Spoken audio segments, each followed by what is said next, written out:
Ipagpatuloy na natin ang kwento, si Sejen ay nagulat na makita ang tatlong takot na kulay abong mga kuneho, na nakiusap sa kanya na huwag silang kainin.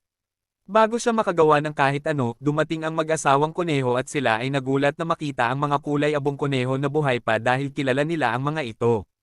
Habang ang mag-asawang kuneho ay nagkaroon ng isang madamdaming muling pagkikita sa mga kulay abong kuneho, si Sejen ay nakatingin lamang. Ngayon, si Sejen at lahat ng kanyang mga kaibigan ay nagbabantay sa kulay abong mukbang ng kuneho na may labis na pagtataka sa kanilang mga mukha. Ang dahilan sa likod nito ay ang kulay abong kuneho na kumakain na parang hindi sila nakakain ng matagal, at tila malapit ito sa katotohanan. Isang kuneho ang sobrang nagmamadali sa pagkain ng mga carrot na ito ay natigil sa kanyang lalamunan, at nagsimula siyang umubo. Ang inang kuneho ay inalok siya ng tubig, habang sinabi ni Sejen sa mga kulay abong kuneho na magdahan-dahan at huwag magmadali dahil hindi tatakbo ang kanilang pagkain palayo sa kanila. Ang kulay abong kuneho ay nagpasalamat kay Sejen habang umiinom ng tubig, tinatawag siyang dakilang itim na dragon dahil iyon ang natutunan niya mula sa mga lobo. Si Sejen ay humiling lamang sa kuneho na tawagin siya sa kanyang pangalan, at nagpanik si Elka nang marinig ito.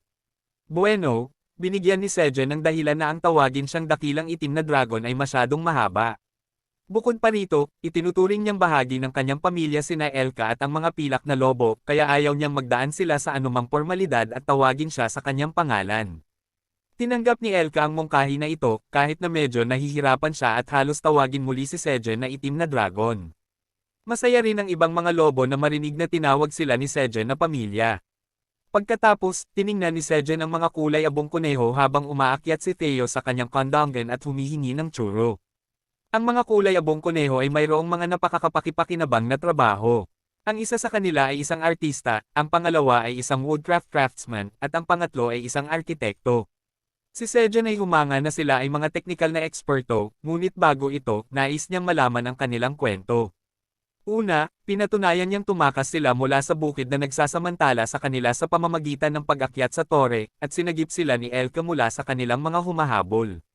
Pagkatapos, tinanong niya kung anong palapag sila tumakas, at sinabi ng isang kuneho na sila ay nagmula sa ika-55 palapag. Natigilan ng amang kuneho nang marinig na sila ay nagmula sa ika-55 palapag, na ikinagulat ni Sejen at Theo. Tinanong ng amang kuneho ang kulay abong kuneho kung siya ba ay nasa ika-55 palapag hanggang ngayon. Siya ay nagulat habang tinatanong siya tungkol sa kaharian, ang hari, reyna, at prinsesa. Pagkatapos, tinanong niya ang kuneho kung ano ang nangyari sa mga halimaw. Hiniling ni Sejen na magkalma siya at ipaliwanag ang mga bagay upang maintindihan niya rin ito. Samantala, kinuha ng inang kuneho ang kawawang kulay abong kuneho mula sa mga kamay ng kanyang asawa. Natakpin ng kalungkutan ng amang kuneho habang nagsisimula siyang ikwento ang istorya. Noong matagal na panahon, ang ika-55 palapag ay ang kaharian ng mga kuneho, tinawag itong Red Ribbon Kingdom. Tinanong ni Sejen ang amang kuneho kung ano ang ibig niyang sabihin sa, siya ay nagtataka kung ano ang kalagayan ng kaharian ngayon. Sinabi ng amang kuneho na ilang dekada na ang nakalilipas, bumagsak ang Red Ribbon Kingdom.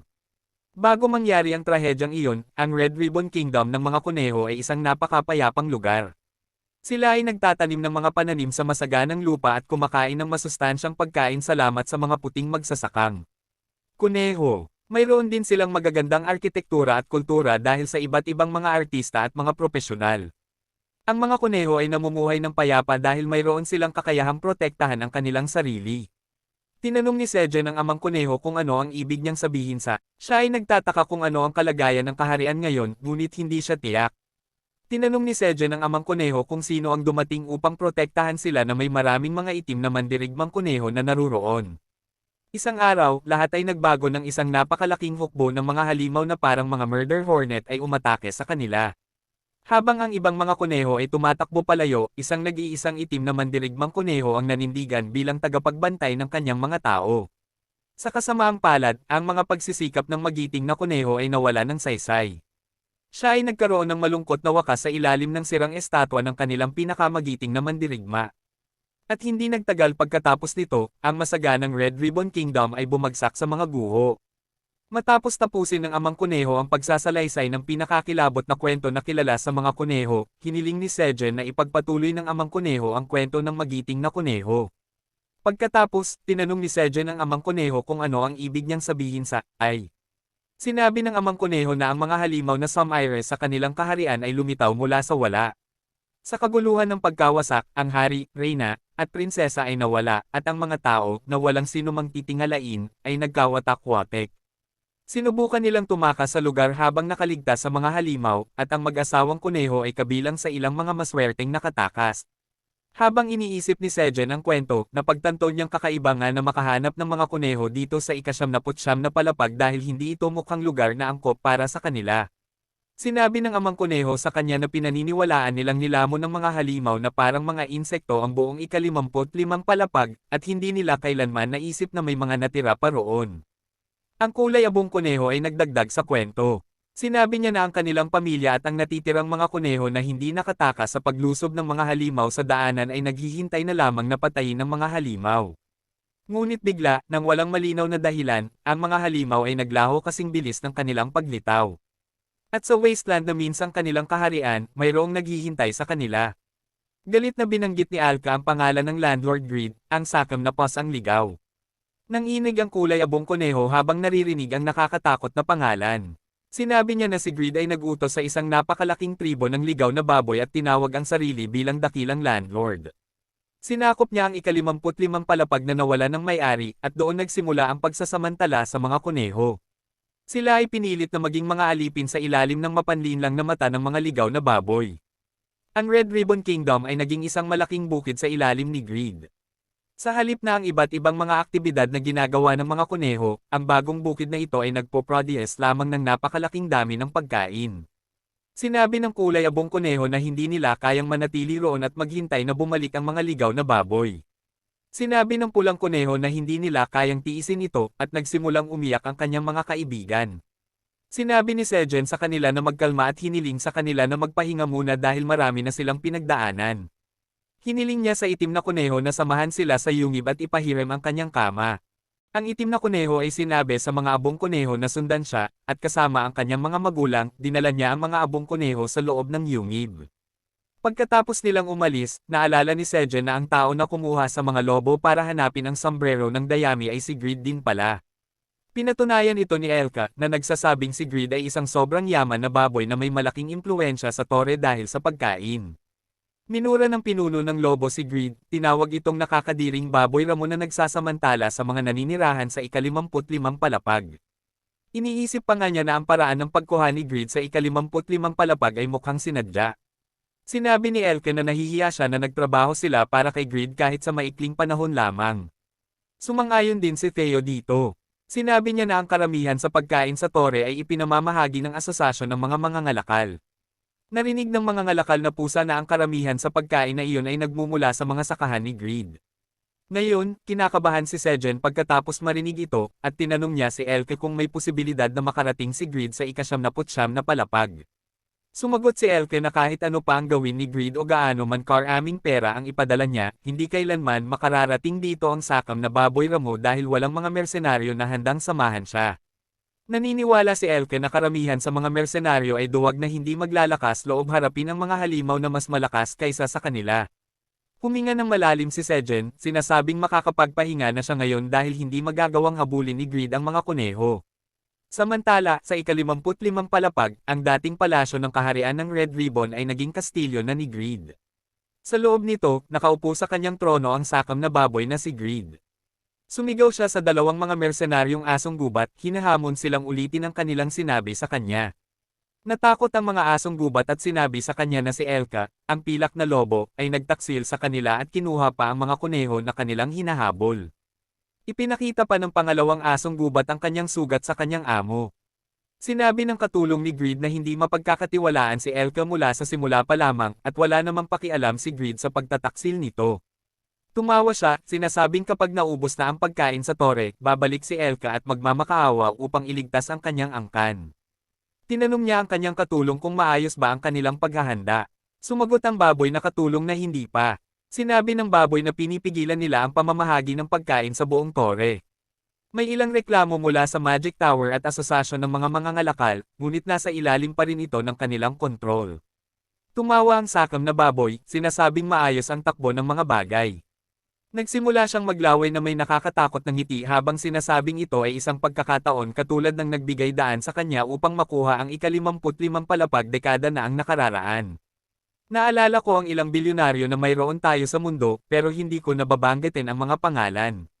Sinabi ni Greed na sa pagkakataong ito, hindi lamang isang kaharian at isang palapag ang masasakop. Ang buong tore ay magiging nasa kanyang mga kamay.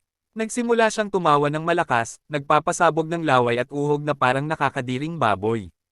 Samantala, sa ika-79 na palapag, nagising si Sejen mula sa mapayapang tulog at ginising si Theo na natutulog sa tabi niya.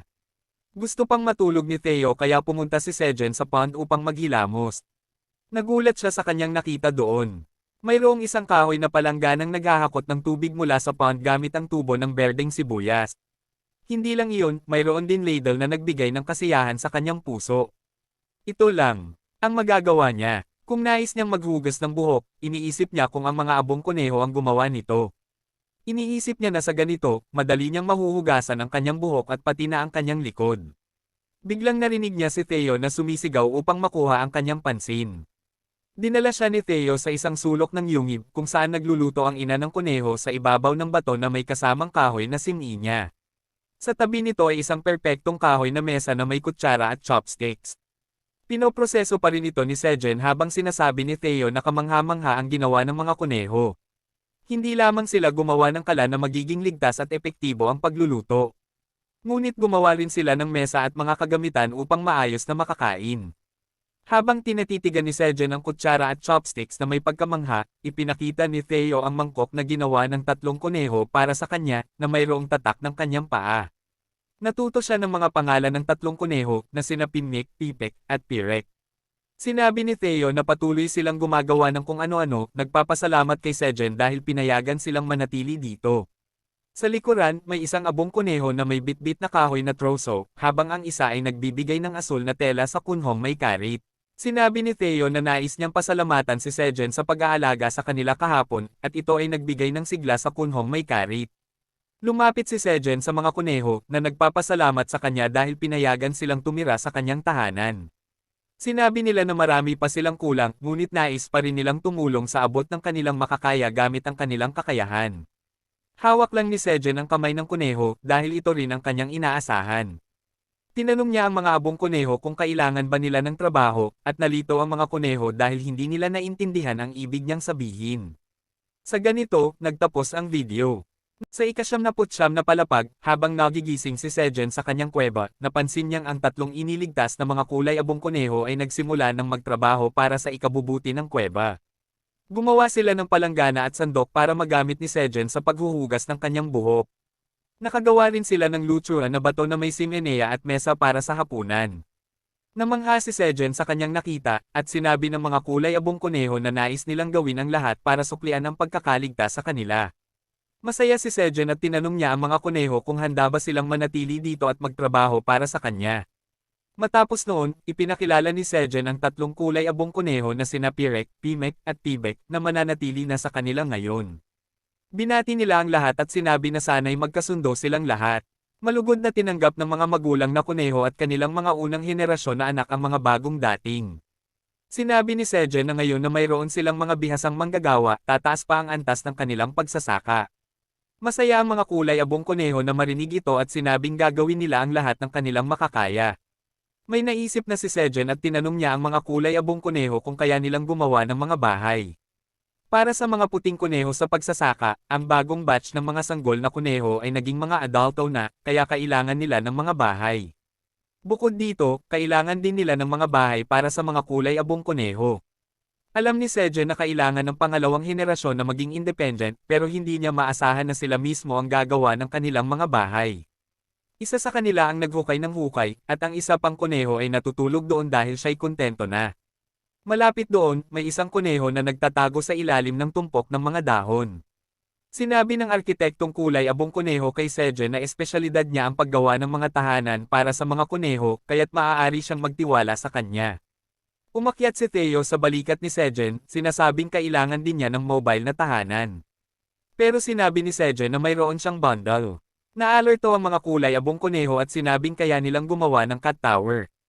Pagkatapos nito, napansin ng mga kuneho ang higa ni Sejen na gawa sa berdeng sibuyas at tinanong kung wala rin ba siyang bahay. Sumagot siya na natutulog lang siya sa mga dahon dahil sapat na iyon para sa kanya. Iminungkahi ng kuneho na dapat din silang gumawa ng bahay para sa kanya. Nagulat si Sejen sa narinig. Tinanong niya ang kuneho kung talagang kaya niyang gumawa ng bahay para sa kanya dito. Sinabi ng kuneho na mahirap gumawa ng bahay na akma para sa kanya sa loob ng kuweba, pero hindi mahirap sa labas ng kuweba. Bukod dito, maraming puno doon kaya hindi sila kailangang mag-alala tungkol sa mga materyales. Masaya si Sejen sa narinig at sinabi na talagang nais niyang magkaroon ng bahay.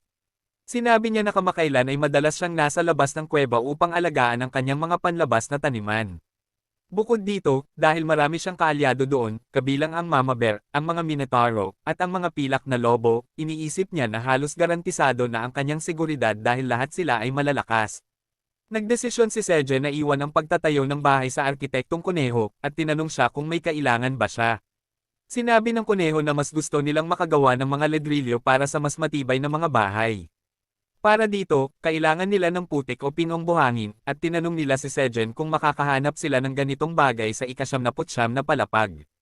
Naisip ni Sejen ang eksaktong lugar kung saan makakahanap ng putik. Dinala niya ang kulay abong kuneho diretso sa teritoryo ng Minotauro at tinanong kung ano ang nangyayari.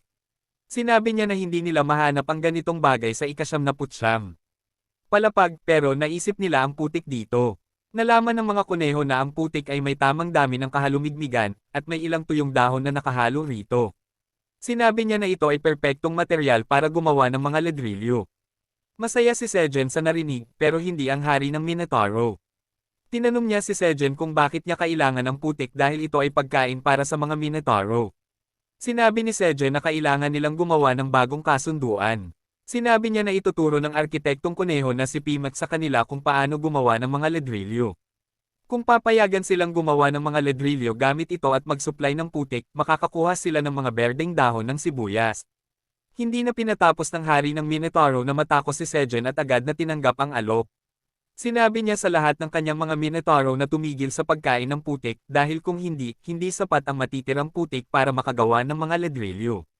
Naguguluhan ang mga Minotauro, pero sinunod nila ang kanilang hari. Naisip ni Sejen na magiging abala sila sa mga susunod na araw. Totoo nga, magiging abala siya at ang kanyang mga kaibigan. Si Hyung ay nagugat ng isang puno upang ipakita ang kanyang lakas sa mga maliliit na kuneho, at sila ay humanga. Pero sa likuran niya ay ang kanyang ina na madaling binunot ang dalawang malalaking puno. Ang mga itim na Minotauro ay nagtatrabaho rin bilang mga traktora para mag-araro ng bukid ni Sejen. At ang dumaming puwersa ng mga puting kuneho sa pagsasaka ay higit pang binubungkal ang anarirong lupa at nagtatanim ng mga berdeng sibuyas dito. Ginagamit nila ang kanilang mga kalekay at pala upang lumikha ng mga kanal sa lupa. Habang ang iba pang mga kuneho ay gumagamit ng kanilang mga kanikanyang pandilig upang magdilig ng malawak na mga bukirin na lumalago sa labas. Samantala, ang batang oso na si Kwing at ang pinuno ng lobo na si Elka ay nagsasanay upang maging mas malakas, at si Sejen ay nag-cheer lang sa gilid. Hinaplos niya si Kwing para sa kanyang magandang performance at binigyan ng paboritong merienda, isang bote ng honey. Pati si Elka ay naglalaway nang makita ang batang oso na umiinom ng honey, kaya't binigyan rin siya ni Sejen ng bote. Bagaman medyo kinakabahan, tinanggap ni Elka ang mapagbigay na kilos ni Sejen. Kinuha ni Sejen ang tulong sa pag-aani ng mga pananim mula sa Chunky Cart Rabbit, at ang Chunky Rabbit ng pangalawang henerasyon, na tatawagan na natin ngayong Chunk.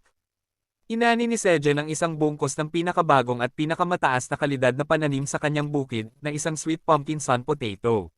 Dahil sa mga plot na nabiyayaan ng kanyang pagdaan, nagkaroon siya ng maraming creative buffs. Naani niya ang 15 sun potato sa isang hila at nakakuha ng magandang dami ng job experience. Dahil sa iba't ibang bonus at karagdagang karanasan, tumaas ang antas ni Sejen at nakakuha ng karagdagang stat. Masaya siyang nakakuha ng maraming sweet potato sun pumpkins, pero nagreklamo siya na masyadong mainit. Ginamit ni Sejen ang kanyang kakayahan upang lumikha ng ulap sa ibabaw ng kanyang ulo para magbigay ng lilam mula sa araw. Habang ginagamit niya ang kakayahan, tumataas ang kanyang kasanayan sa paggamit nito. Pagkatapos, tumingin siya sa malaking bante ng mga berdeng sibuyas. Sinabi niya na habang gumagawa ng mga bahay ang mga kuneho, dapat din nilang hilingin na lumikha ng matibay na warehouse sa labas. Biglang lumapit si Theo dahil plano na niyang bumaba ng tore ngayon. Sinabi niya kay Sejen na nag-impake siya ng maraming cherry tomatoes mula sa kuweba. Tinanong siya ni Sejen kung mayroon pa siyang espasyo sa kanyang merchant bundle. Gusto niyang subukang ibenta ang detoxifying green onion sa mga mangangaso dahil maaaring may mga ngailangan din nito. Sinabi ni Theo na kukuha siya ng 100 ng mga berdeng sibuyas sa ngayon. Sinabi ni Sejen na gawin niya ang kanyang makakaya at magkaroon ng kaunting merienda bago umalis. Habang papalapit si Theo sa tambak ng mga dahon ng sibuyas, iniisip niya kung mabente kaya ito. Pero dahil hindi pa nagkakamali si Sejen tungkol sa negosyo, nagpasya siyang magtiwala sa kanya. Kahit ganun, hindi talaga gusto ni Theo ang mga sibuyas dahil masyado itong maanghang para sa kanya. Habang nagmamadali siya, sinabihan siya ni Sejen na bumalik agad. Si Theo ay naguguluhan habang sumasagot kay Sejen, at habang lumilingon siya upang harapin si Sejen habang nilalagay ang mga sibuyas sa kanyang likod. Isinama rin niya ang isang bungkos ng sweet potato sun pumpkins. Sinasabi ng aking instinct na magkakaroon ito ng malaking epekto sa kwento. Hindi alam ni Theo ang kanyang inosenteng pagkakamali, kaya tumakbo siya patungo kay Sejen, at pumunta rin doon ang mga minotaur para sa merienda. Samantala, may nangyayari sa ika-67 na palapag ng tore, na isang siksik na kagubatan na may mga reptilian na buhay. Isang berdeng pulaka ang nakaupo sa isang sanga ng puno, kumukokak ng walang iniintindi, pero pagkatapos ay may dumating na palaso at tinamaan ito sa ulo. Ang bumaril ng palaso ay isang lizardman archer na nagpaplanong magpista sa patay na pulaka. Bumaba siya patungo sa patay na pulaka na mas malaki kaysa sa inaasahan ko. Gayunpaman, bago siya makapagsimulang kumain, dumating ang isang pulang halimaw na insekto at nagsimulang kainin ang pulaka. Ito ang parehong halimaw na Samiris sa ika-55 na palapag ng tore. Hindi alintana ng lizardman, kinain niya ang halimaw bilang mapagkukunan ng protina. Sana doon na nagtapos ang kwento kung hindi lang dahil sa malaking grupo ng mga halimaw na insekto na malapit doon. Tinititigan nila ng masama ang nag-iisang lizardman at biglang umatake. Walang magawa ang kawawang lizardman habang sinasalakay siya ng mga ito. Habang nagkakagulo ang mga insekto, walang natira sa lizardman kundi ang kanyang pana at kaluban sa isang bunganga sa lupa na dulot ng pag-atake ng mga insekto. Lumipad ang mga halimaw na insekto patungo sa mas malalim na bahagi ng ika-67 na palapag, senyales ng malaking sakuna. Samantala, biglang nakatanggap ng mga notification si Alien habang siya ay mahimbing na natutulog sa kanyang tahanan. Patuloy ang pag-ring ng mga notification kaya napilitan siyang magising na iritado. Nagreklamo siya na sa wakas ay nakatulog na siya ng maayos, pero ngayon ang ingay ng system alert. Masasabi kong nakaka-relate ako, pero walang nagme-mensahe sa akin. Nagpasya siyang tingnan ang mga mensahe gamit ang Magic Crystal Ball, at biglang nagpakita ang mga ito ng sabay-sabay. Si Alien ay may higit sa 1,000 hindi pa nababasang mensahe na nagpapanik sa kanya. Sinabi sa mensahe na mayroong mga 5.3 bilyong pulang balang na sumalakay sa ika-67 na palapag ng tore. Lalong natarante si Alien nang malaman niyang bumalik ang mga pulang balang dahil sila ay mga halimaw na sumasalakay sa tore mula sa labas. 100 taon na ang lumipas mula nang huling sumalakay ang mga balang sa tore. Noong panahon iyon, ang lolo ni Alien ang namumuno, at somehow nalutas niya ang problema. Noong panahon iyon, salamat doon, halos napigilan niya ang pagkawasak ng ika-55 na palapag noon. Ginamit ni Alien ang kanyang manager authority para kumonekta sa mga external communication channels, pero sinabihan siya ng system na hindi ito magawa. Na-frustrate si Alien dahil hindi niya makontak ang kanyang lolo para humingi ng tulong. Biglang lumitaw ang isang system window sa harap niya, sinasabi na 0.01% ng ika-67 na palapag ay nasira na ng mga pulang balang. Sa loob ng ilang segundo, nakatanggap siya ng isa pang mensahe. Sinasabi na ang bilang ay tumaas na sa 0.02%. Ngayon, labis nang naguguluhan si Alien at nag-iisip kung ano ang dapat gawin. Dito nagtatapos ang video na ito. Nagsimula ang kabanata na ito nang nagising sa abiso tungkol sa Red Locusts na sumasalakay sa tore na gumising kay Aileen mula sa kanyang tulog. At siya'y nagulat nang malaman kung ano ang nangyari. Ang Red Locusts ay mga mananakop mula sa labas ng tore, at noong huling beses na sila'y umatake. Ang kanyang lolo ay halos hindi na magtagumpay sa pagpigil sa kanila at mailigtas ang ika-55 palapag. Sinubukan ni Aileen na makipag-ugnayan sa kanya para humingi ng payo tungkol sa kung ano ang dapat gawin. Ngunit hindi niya siya makontak at siya'y nagpanik sa kung paano haharapin ang sitwasyon ngayon. Sa ika-79 na palapag, nagsimulang magluto si Sejen. Hinati at nilinis niya ang il na dinala ng Black Warrior Rabbit kanina. At tinanggal ang lahat ng taba nito. By the way, hindi ba masyadong matanda na ang Il para maging sariwa? Well, hindi ito problema kay Sejen dahil ang pangunahing gusto niya ngayon ay ang taba ng Il. Pinapaliwanag niya ang taba sa isang makapal na kawali at pagkatapos ay inilalagay ang karne ng Il dito. Ang masarap na aroma ng taba na nagiging golden ang mga piraso ng karne at natutunaw ay nagpapabaliw sa kanya. Pati si Theo ay hindi mapigil ang maglaway sa balikat ni Sejen dahil mukhang napakasarap ng piniritong karne. Bigla, dumating ang side rabbit at sinabi kay Sejen na tinadtad niya ang mga kamote at patatas gaya ng kanyang hiniling. Nagpasalamat si Sejen sa kanya at inilagay ang piniritong karne ng Il sa isang plato. Kinuha niya ang diced na patatas at kamote at sinabi sa lahat na lumayo muna sa kalan. Dahil ang mainit na mantika ay maaaring pumutok at ito'y mapanganib. Gayunpaman, plano na ni Theo na tikman ang piniritong karne ng Il. At pati ang Black Warrior Rabbit ay curious na makita kung ano ang niluluto ni Sejen. Sinabi ni Sejen sa kanya na gagawa siya ng mas masarap pa sa honey potatoes. At ang Black Rabbit ay nagulat dahil hindi niya akalain na may mas masarap pa sa honey potatoes. Well, tinanong ni Sejen kung narinig na ba nila ang candied sweet potatoes dahil iyon ang kanyang ihahanda. Inihulog niya ang diced na piraso ng kamote sa taba ng Il para iprito ito. Masaya siya na nakakuha siya ng maraming mantika mula sa Il. Pagkatapos iprito ang karne nito dahil magiging super useful ito. Una, pinirito ni Sejen ang mga kamote. Hanggang maging brown at crispy ang labas nito at pagkatapos ay binuhusan ng honey sa direkta sa kawali. Hinalo niya ito at hinayaan na magpakulo ang honey sa ibabaw ng mga cube ng kamote at ang resulta ay mga juicy at appetizing na candied sweet potatoes. Ewan ko sa'yo pero literal akong naglalaway. Lumabas na ang candied sweet potatoes ay isang recipe na maaaring merehistro sa cookbook ni Sejen. Ipinapakita ng system window na ito ay nerehistro at nakamit ni Sejen ang accomplishment ng paglikha ng kanyang pangalawang dish. Dahil dito, ang proficiency ni Sejen sa cooking level 1 ay malaki rin ang itinaas. Lahat ay nakatingin sa masarap na candied sweet potatoes, at si Theo at ang Black Warrior Rabbit ay hindi mapigilan ang paglalaway. Sunod, tinanong ni Theo si Sejen kung mas masarap ba ito kaysa sa pinakamasarap na natikman nila sa ngayon. Gagamitin nila ng marami para iprito ang kanyang isda tulad ng patatas din, at siya'y sumunod at inilagay ang buong pirana sa frying pan. Ang system window ay tinawag itong piniritong pirana ngunit hindi binigyan ng recipe status.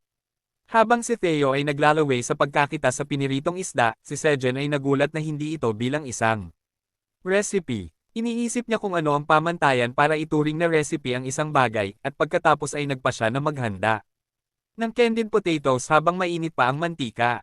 Sinabi ni Sejen na masaya siya sa paghahanap ng mga recipe.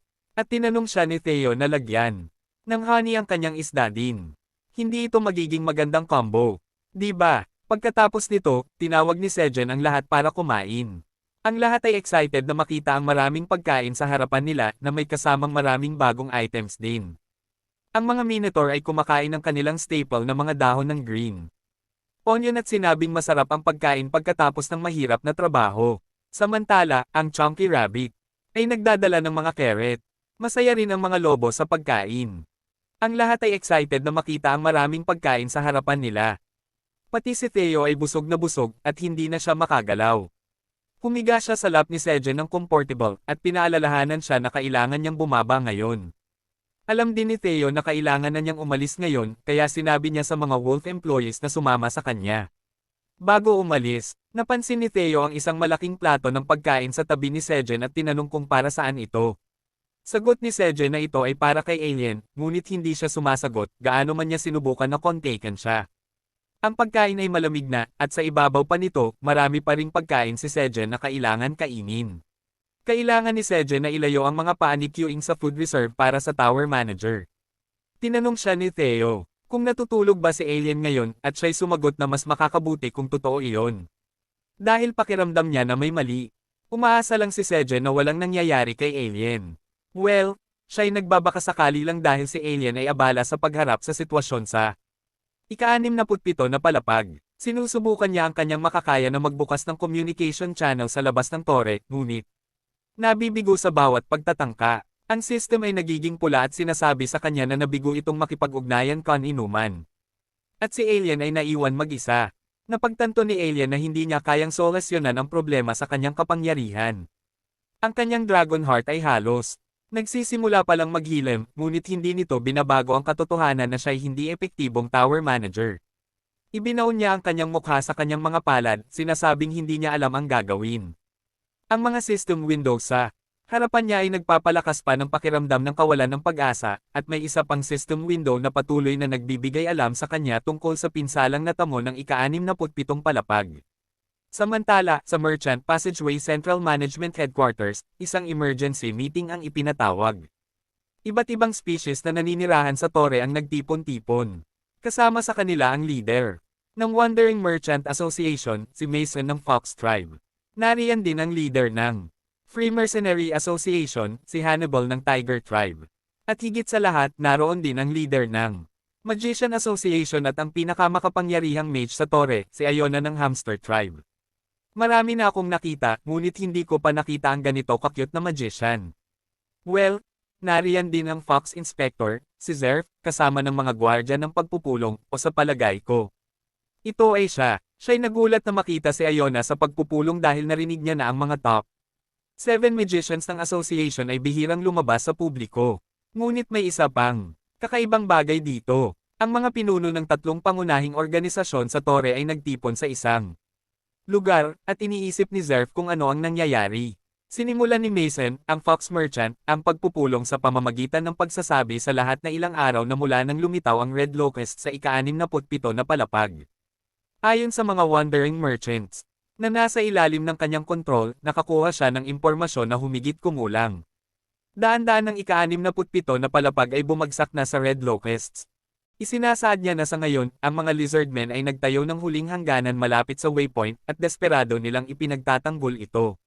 Sa kabila nito, hindi madali ang sitwasyon. Tinanong siya ng tigre na bayarang sundalo na si Hannibal kung kontrolado pa rin ang daanan ng mga naglalakbay na mga ngalakal.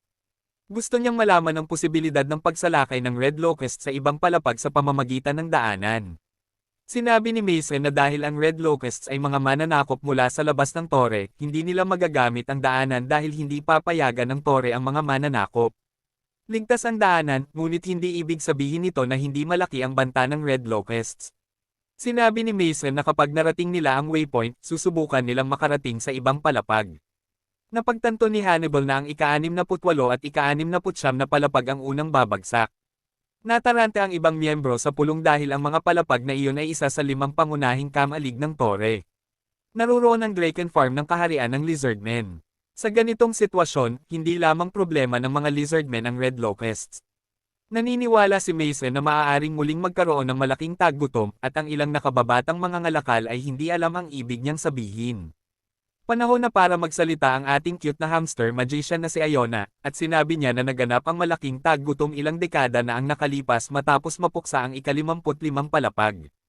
Sinabi niya na kasalukuyang ipinamamahagi ang mga kamalig sa ilang palapag ng tore. Ngunit noong panahong iyon, ang Red Ribbon Kingdom ng mga kuneho ang pinakamalaking tagapagtustos ng pagkain sa tore. Ikinwento niya kung paano sumiklab ang malaking pagsalakay ng Red Locust, at bilang resulta, nasira ang Red Ribbon Kingdom.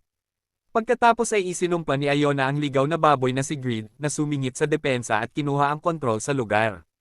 Sinabi ni Mason na kalmayan siya at sinabi na mabuting tao si Greed. Una, hindi siya tao, at pangalawa, hindi siya mabuti sa kahit anong paraan. Gayunpaman, naniniwala si Mason na si Greed ang muling nagtayo ng kamalig ng tore noon. Pinagtawanan ni Iona ang kanyang mga salita. Tinanong niya ang Fox kung paano niya matatawag na mabuting tao ang sakam na ligaw na baboy kapag pinagsasamantalahan niya ang tribo ng mga kuneho at isinasara ang lahat ng linya ng pamamahagi ng pagkain sa natitirang bahagi ng tore. Nagalit si Hannibal nang marinig ito at sinabihan si Iona na nagdadalang isip siya. Ngunit hindi masyadong malayo ang Fox, at sinubukan ni Mason na pakalmayan siya. Biglang may nagsabi tungkol sa itim na dragon at tinanong kung ang dakilang itim na dragon na dapat magprotekta sa kanila ay kikilos. Iniisip ng lahat na hindi nila kailangang mag-alala dahil darating ang itim na dragon para iligtas sila. Napabuntong hininga si Iona sa kanilang kamangmangan. Tumalon siya mula sa kanyang upuan at lumapag sa mesa, sinasabihan ang lahat na 200 taon na ang nakalilipas at ilang libong taon na ang nakalipas, sinakop ng Red Locusts ang tore. Noong panahong iyon, pinrotektahan ng dakilang itim na dragon ang tore, at mabilis na napuksa ang Red Locusts. Gayunpaman, noong huling beses na lumitaw ang Red Locust sa ika-55 palapag, sa ilang hindi malamang dahilan, hindi kumilos ang itim na dragon upang mabilis na lutisin ang sitwasyon. Naayos lamang ang sitwasyon matapos mapuksa ang kalahati ng mga mamamayan ng kaharian. Sinabi ni Iona na ang sakunang naganap noon ay patuloy pa ring nakakaapekto sa mundo, at maraming lugar ang hindi pa lubos na gumagaling mula rito. Sinabi niya na sa oras na ito, ilang araw pa lamang mula nang magsimula ang pagsalakay ng Red Locusts, at walang katiyakan na babalik ang itim na dragon. Ipinahayag niya na dapat nilang pigilan ang Red Locusts sa lahat ng kanilang lakas. Hanggang sa dumating ang itim na dragon, kung hindi, babagsak ang kaayusan ng tore. Ipinahayag ni Iona na sa ilalim ng kanyang pamumuno, magpapadala ang Magic Tower ng 200 War Mages upang harapin ang sitwasyon. Tinanong niya ang ibang mga pinuno ng tore kung ano ang gagawin nila. Kung naruroon ako, agad akong magboboluntaryo na lumaban sa ilalim ng kanyang pamumuno. Samantala, sina Theo at ang Silver Wolves ay nasa kanilang nayon sa ika-75 palapag. Habang nakikipagkite si Elke sa kanyang pamilya, nagpapahinga lang si Theo sa isang bungkos ng dayami. Nagrereklamo siya kay Elke na narito siya dahil nagpumilit siyang umuwi saglit, ngunit gabi na. Sinabi ni Theo na wala silang oras, ngunit biglang lumapit sa kanya ang ilang batang lobo. Masigasig nilang tinanong siya kung siya ba ang itim na dragon. Tumayo siya at buong pagmamalaking sinabi na siya ay isang mahalagang tauhan ng itim na dragon, ang middle class, naglalakbay na mga ngalakal na si Theo. Namangha ang mga batang lobo sa narinig, at sa kumikislap na mga mata, tinawag nilang si Theo ang mahalagang tauhan ng dakilang itim na dragon. Natutuwa siya sa narinig at hiniling sa kanila na ulitin ito, at nang gawin ito ng mga bata, masaya niyang binigyan sila ng isda bilang gantimpala. Nagiging cool na tito talaga siya saan man siya magpunta. Naging masaya ang mga bata sa natanggap, at tumawa si Theo habang patuloy na naghalongkat sa kanyang balutan. Bigla niyang nahawakan ng isang bagay na hindi niya maalalang inilagay niya at natagpuan na ito ay ang sweet potato sun pumpkin. Natarante si Theo nang makita ito at nagtataka kung bakit ito narito. Lumapit si Elke sa likuran niya at tinanong siya kung ano ang problema, na ikinagulat ni Theo. Malakas niyang sinabi na walang problema at sinubukang takpan ang mga bagay sa pamamagitan ng pagtawa. Sumampa siya sa ulo ni Elka, na nag-aalangang tinanggap ang kanyang mga salita. Sinabi niya na ngayon ay tatakbo na siya pababa ng tore sa pinakamataas na bilis at hiniling kay Theo na kumapit ng mahigpit. Ang iniisip lang ni Theo ngayon ay kung gaano siya kalaki ang problema. Iniisip niya kung ang sweet potato ba ay hindi sinasadyang naisama sa kanyang bag nang ilalagay niya ang mga dahon ng sibuyas. Gusto niyang agad na sirain ang lahat ng ebidensya at hiniling kay Elke na magmadali sa ika-38 palapag. Iyan lang muna para sa video na ito. Nagsisimula ang chapter na ito sa ika-79 na palapag, si Sejen ay desperadong naghahanap ng mga kamote at bante ng mga dahon ng sibuyas. Hindi niya makita ni isa sa mga kamote, at siya ay nasa lubos na pag-aalala dahil dito. Halos katulad ko kapag hindi ko makita ang aking iPhone. Sumisigaw si Sejen na kailangan niyang magtanim ng bagong batch ng kamote, ngunit walang paraan para gawin ito ngayon. Mahigpit niyang hinahawakan ang kanyang buhok habang natatarante na ang mga kamote na kakaani lang ay biglang naglaho. Bigla niyang naisip na maaaring may kinalaman dito si Theo. Ngunit hindi niya pinagdududahan ang pusa ng mga ngalakal na kinuha ang mga ito. Sa halip, naniniwala siya na maaaring ligtas na nailipat ni Theo ang mga punla ng kamote sa ibang lugar habang siya ay abala sa pag-aani ng mga sibuyas. Nagreklamo si Sejen na gusto niyang tikman ang ilan sa mga ito at nagpa siya na parusahan si Theo sa pagkilos ng mag-isa kapag siya ay bumalik. Postahan ako ng $100 na mawawala ang posisyon ni Theo bilang permanenteng mangangalakal na pusa kapag nalaman ni Sejen ang katotohanan. Sa ngayon, kailangan niyang maghanap ng bagong batch ng kamote. Kailangan niyang makahanap ng paraan para ma-divert ang kanyang atensyon mula sa problema ngayon. Biglang bumukas ang bintana ng tindahan ng binhi sa harap ni Sejen, naalala niya na isang buwan na ang lumipas mula noong huling beses na bumukas ang tindahan ng binhi. Tulad ng dati, nakalimutan niya ito. Nagpa siya si Sejen na tingnan ang tindahan ng binhi, na nagpapakita sa kanya ng 4 na klase ng random na binhi. Sa kanyang kasalukuyang antas, maaari siyang bumili ng maraming binhi hanggat gusto niya na may maximum na gastusin na 5 tower coins. Sa pagkakataong ito, ang mga binhi na inaalok ay 100 binhi ng strawberry para sa 0.5 tower coins, 5 binhi ng sinjang pepper para sa 0.5 tower coins, at 20,000 binhi ng carrot para sa 4 na tower coins. Maganda na nagkasya ito sa limitasyon ng 5 tower coins, ngunit may isang ika-4 at kahangahangang opsyon sa pagkakataong ito. Isang binhi lamang ng flame bean na nagkakahalaga ng buong 5 tower coins. Napaka-interesado si Sejen sa Flame Bean Seed dahil isang binhi lang ay nagkakahalaga ng 5 tower coins. Well, pera ay hindi problema para sa ating napakayamang bida, ngunit nag-aalala siya tungkol sa kondisyon na maaari lamang siyang bumili ng mga binhi na nagkakahalaga ng 5 tower coins sa isang pagkakataon. Iniisip niya na kung bibilhin niya ang Flame Bean Seed, wala na siyang mabibiling iba. Napakalaking panganib na kunin, sa kabila ng katotohanang ang Flame Bean Seed ay siguradong sulit ang presyo nito. Nagpasya si Sejen na huwag kumuha ng panganib sa pagkakataong ito at pumili ng mga bagay na pamilyar sa kanya. Pinili niya ang mga binhi ng strawberry at paminta dahil magbibigay ito sa kanya ng pamilyar na lasa na hinahangad niya. Gayon din, dahil mas maraming kuneho na nasa kanyang pangangalaga ngayon, kailangan niya ng mas maraming carrot para pakainin sila. Kaya't binili rin niya ang mga binhi ng carrot. Matapos mabili ang 3 item na pumupuno sa limitasyon ng 5 tower coins, pinapatunayan ng sistema ang mga pagbili ni Sejen at binabawasan ang pera mula sa kanyang account.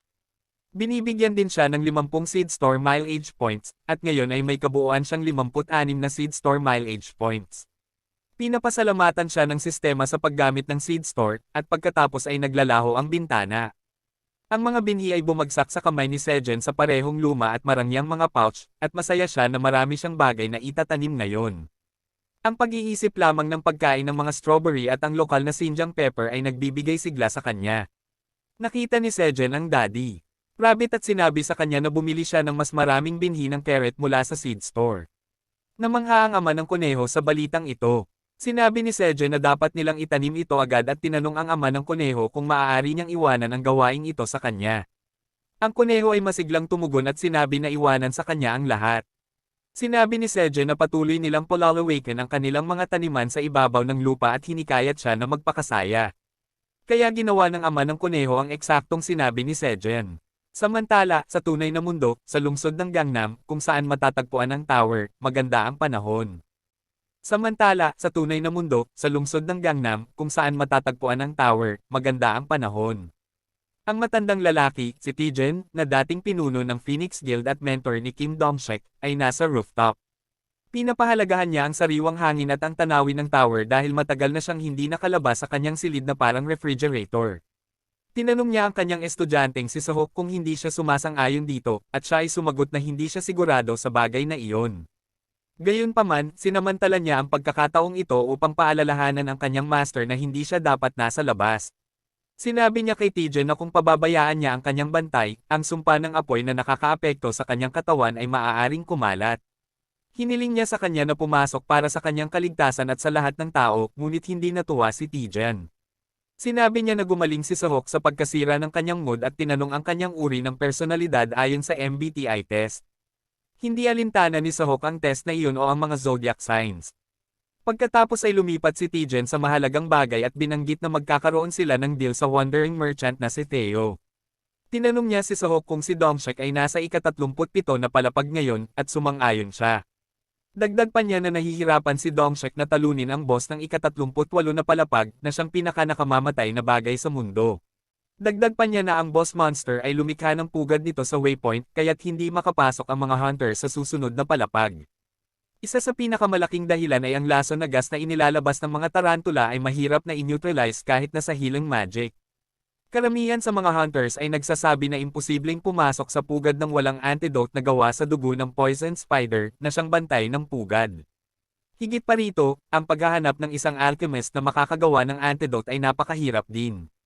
Napagtanto ni Tijen na iyon ang dahilan kung bakit walang progreso ang team ni Dong-shek sa tower. Pagkatapos ay tinanong ni Tijen si Sehok kung siya ang nagbabantay sa pamilya ni Sejen habang si Dong-shek ay nasa tower.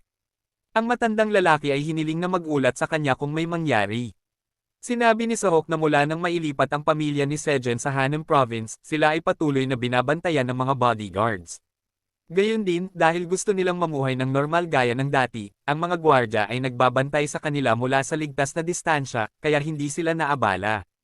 Ibinunyag ni Sehok na kamakailan, nagkaroon ng pagtatangka ng isang banyagang asosasyon upang makalapit sa kanila.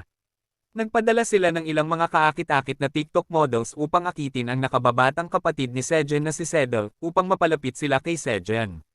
Gayunpaman, tiniyak ng mga kaibigan ni Sedel na hindi niya ibinigay ang kanyang contact information o lumabas upang uminom kasama ang mga babae. Hintayin, bakit mukhang kamukha ni Sejen ang isa sa mga lalaki? Well, tumawa si Tijen sa narinig, ngunit ang tawa na iyon ay naging ubo. Si Sehyuk ay nag-aalala para sa kanya, ngunit sinabi ni Tae-jin na ayos lang siya habang nilulun niya ang isang mahiwagang cherry tomato na mukhang maliit na candy sa kanyang mga kamay. Tinanong ni Sehyuk kung cherry tomato ba iyon, at kinumpirma ng matandang lalaki. Sinabi niya na pagkatapos kumain ng mga cherry tomato, mas naging madali para sa kanya ang pagtagumpayan ang sumpa ng apoy. Sinabi niya na ang mga kamatis ay isang napakakapakipakinabang na bagay, at masarap din ang mga ito, kaya siguradong makakatulong ito sa maraming tao sa hinaharap. Iyon ang dahilan kung bakit naniniwala si Taejin na si Sejin ay isang talento na hindi nila dapat pakawalan.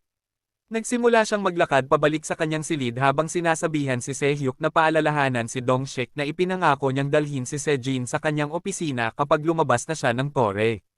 Natawa siya ng walang dahilan habang pumapasok at pinanood siya ni Sehyuk, nagtataka kung tuluyan nang nawala sa katinoan ang matandang lalaki. Gayunpaman, nagtitiwala siya na tiyak na may paraan upang mapalaya ang sumpa ng apoy na nakaapekto sa kanyang master. At sigurado siyang kung si Dongshik ang gagawa ng trabaho, makakahanap siya ng lunas anuman ang mangyari. Sa ngayon, nasa loob ng dungeon si Dongshik, nakikipaglaban sa isang grupo ng mga halimaw na gagamba. Patuloy ang pagdating ng mga halimaw. Kahit gaano karami ang kanyang pinapatay, napagtanto niyang hindi niya kayang talunin ang lahat ng ito. Sinabihan niya ang kanyang mga kasama na umatras at muling magtipon, ngunit biglang sumigaw ang isa sa kanyang mga kasama na may gagamba sa itaas niya. Huli na para kay Dongshik na makarik dahil papasok na sa kanyang ulo ang gagamba.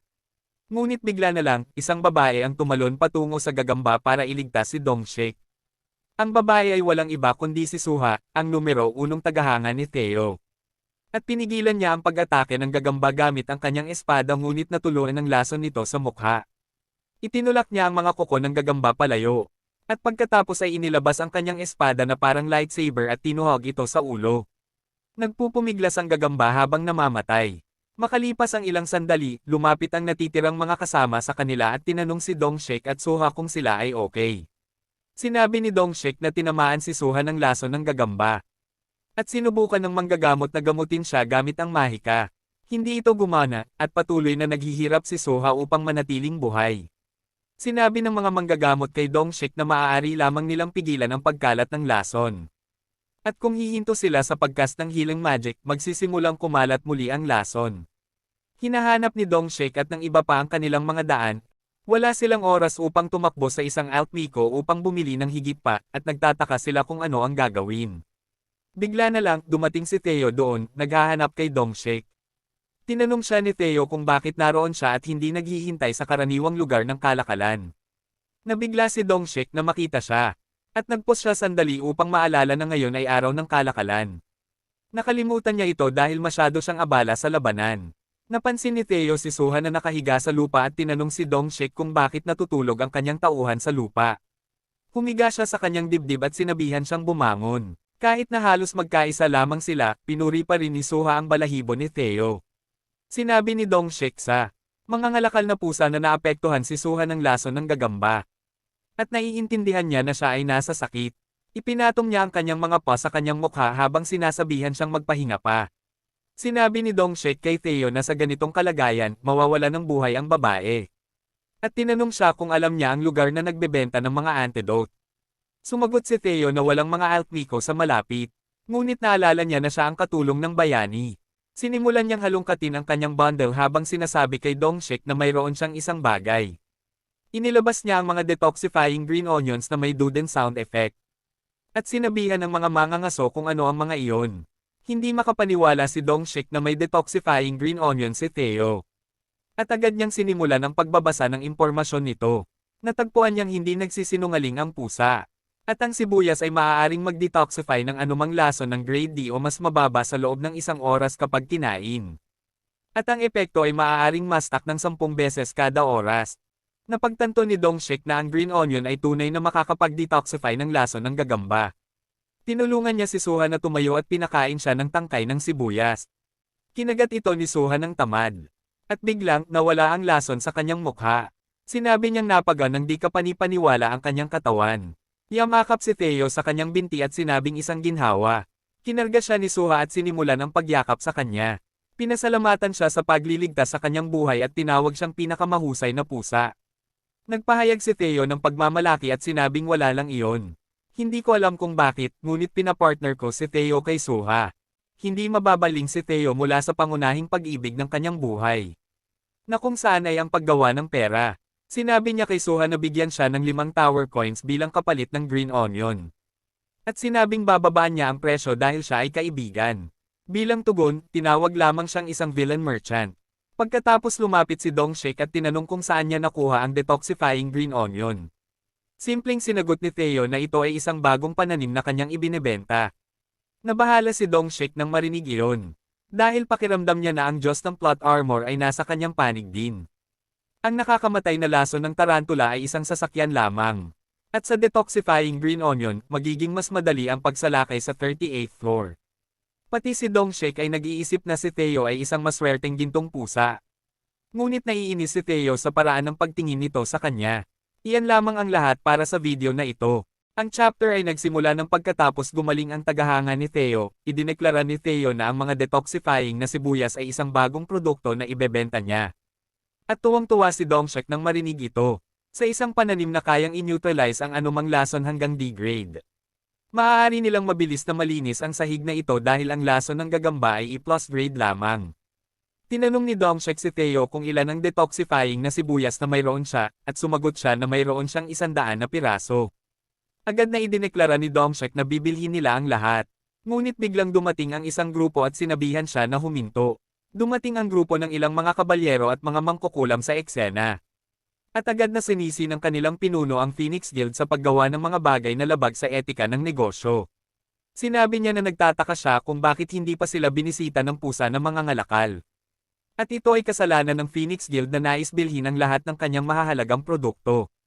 Ngayon, kinakabahan si Dongshik dahil ang mga taong nasa harap niya ay mula sa Royal Knights at Wizard Guild, na malamang na mas malaki kaysa sa Phoenix Guild. Nagtataka si Dongshik kung paano nila nalaman kung saan sila matatagpuan, at naniniwala siyang pinapanood nila siya. Pinaghihinalaan din niyang ang kanilang orihinal na plano ay upang makialam sa kanilang raid. Ngunit wala siyang ebidensya para doon. Sinabi ng pinuno ng mga kabalyero kay Theo na kung bibigyan niya ng pabor ang isang guild lamang, maraming tao ang magrereklamo, at mawawala ang kanyang mga customer. Lol! Ito ay 100% na kasinungalingan. Gayunpaman, si Theo ay inosente tungkol sa kahalagahan ng kanyang mga produkto, kaya't naniwala siya sa kabalyero. Alam ni Dongshik ang katotohanan. Ang mga cherry tomatoes, at ngayon pati ang mga sibuyas, ay talagang mahalagang mga item na mabibili lamang mula kay Theo at Sejen.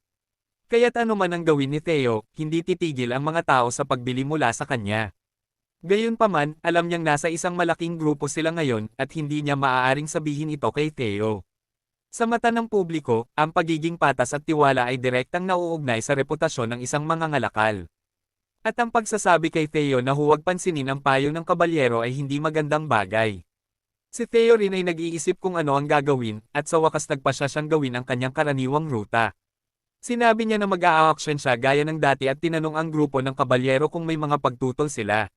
Wala silang pagtutol, at natutuwa pa sila na wala. Napatras nila si Theo. Idineklara ni Theo na ngayon ay magbebenta siya ng mga magic cherry tomatoes at detoxifying na sibuyas. Kumuha siya ng isang basket ng mga magic cherry tomatoes.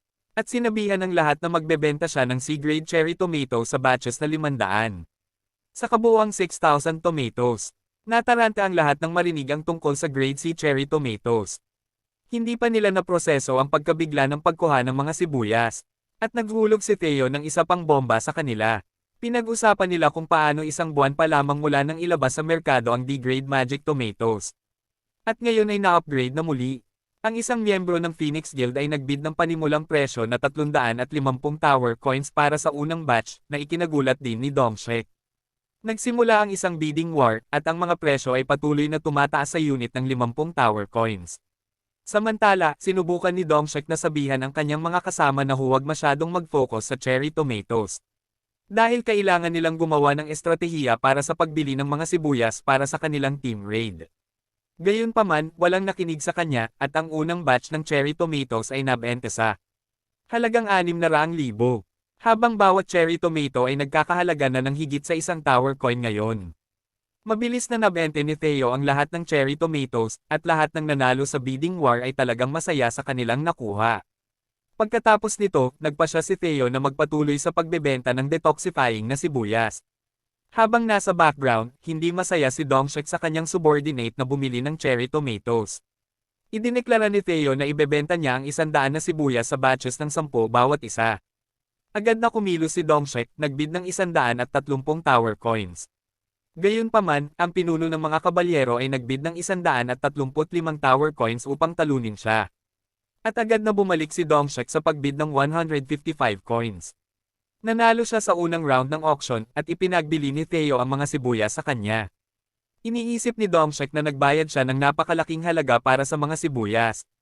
Ngunit hindi niya maaaring palampasin ang pagkakataong ito. Gusto niyang makakuha pa ng ilang sibuyas, ngunit ang kabalyerong hindi maganda ay may ibang plano. Para sa susunod na round, nagsimula ang kabalyero ng auction sa halagang 160 tower coins bago pa magbid si Dongshek. Sa mga sibuyas, nanalo siya sa round at ang mga sibuyas. Sa susunod na round, nagbid si Dongshek ng 161 tower coins, ngunit agad na nagbid ang kabalyero ng 170 tower coins. Masaya si Theo na ipagbili ang mga sibuyas sa kanya. Sunod, nagbid si Dongshek ng 175 tower coins, ngunit nagbid ang kabalyero ng 180 tower coins, muling nanalo. Masaya si Theo at naglulendag kasama ang mga sibuyas. At kinukunan siya ni Suha ng mga litrato mula sa lahat ng anggulo, parang paparazzi. Sa dulo ng auction, nalungkot si Dongshek. Dahil nakabili lamang siya ng 10 na sibuyas para sa kanyang guild. Hayagang tumawa at nangutya ang kabalyerong hindi maganda, sinasabing ano ang dapat nilang gawin tungkol sa kawawang Dongshek. Sinabi rin niya na ang Phoenix Guild ay hindi magaling makipagtulungan sa ibang guilds. Kaya walang tutulong sa kanila. Ininsulto rin siya ng kanyang kasamahan sa pagsasabing sila ang unang lilinisin ng sahig na ito. Sa kabilang banda, humingi ng paumanhin ang mga kasama ni Dongshek sa kanya dahil sa pagkabulag sa cherry tomatoes. Sinabi niya sa kanila na ayos lang dahil hindi naman magtatapos ang mundo kung medyo mahuli ang kanilang guild. Bigla na lang, sinabi ni Suha kay Dongshek na gusto siyang kausapin ni Theo ng pribado. Tahimik silang naupo sa gubat, kung saan nakuha ni Theo ang lahat ng impormasyon tungkol sa pamilya ni Sejen mula kay Dongshek. Nalaman niya na tahimik silang namumuhay sa isang lugar na tinatawag na Henan Province. Isinulat niya rin ito upang hindi niya makalimutan. At tiniyak ni Dongshek sa kanya na dahil sa Korean Association na nagbabantay sa pamilya, hindi dapat mag-alala si Sejen. Gusto niyang ipasa ni Theo ang mensaheng ito kay Sejen, sinasabing siya ay isang napakahalagang talento para sa South Korea. Sa pagkarinig nito, naalala rin ni Theo ang isang bagay at sinabi kay Dongshek na gusto siyang gantimpalaan ni Sejen para sa pagtulong sa kanyang pamilya. Nagpakumbaba at magalang si Dongshek, sinasabing hindi niya kailangang gawin iyon, ngunit sa totoo, hindi siya maaaring maging mas masaya. Kinuha ni Theo ang regalo ni Sejen, na isang basket na naglalaman ng 200 cherry tomatoes at 50 detoxifying na sibuyas.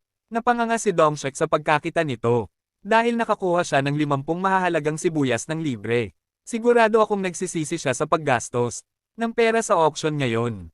Ipinabot din ni Theo ang mensahe ni Sejen kay Dongshek na nagsasabing kung kailangan niya ng mga pananim sa hinaharap, ibebenta niya ito sa kanya sa mas mababang presyo. Ito ay isang gantimpala para sa pagprotekta sa kanyang pamilya, ngunit sa higit sa isang dahilan, ang kasunduan na ito ay dapat na manatiling lihim. Masayang-masaya si Dongshek na marinig ito at iniisip na ito ay isang napakatarungang kasunduan. Sinasabi niyang dahil dito, hindi na mangyayari ang sitwasyon mula kanina. Dahil ang bagay tungkol sa pamilya ni Sejen ay top secret naman, iniisip ni Dongshek na hindi magiging problema ang magtago pa ng isa pang sikreto.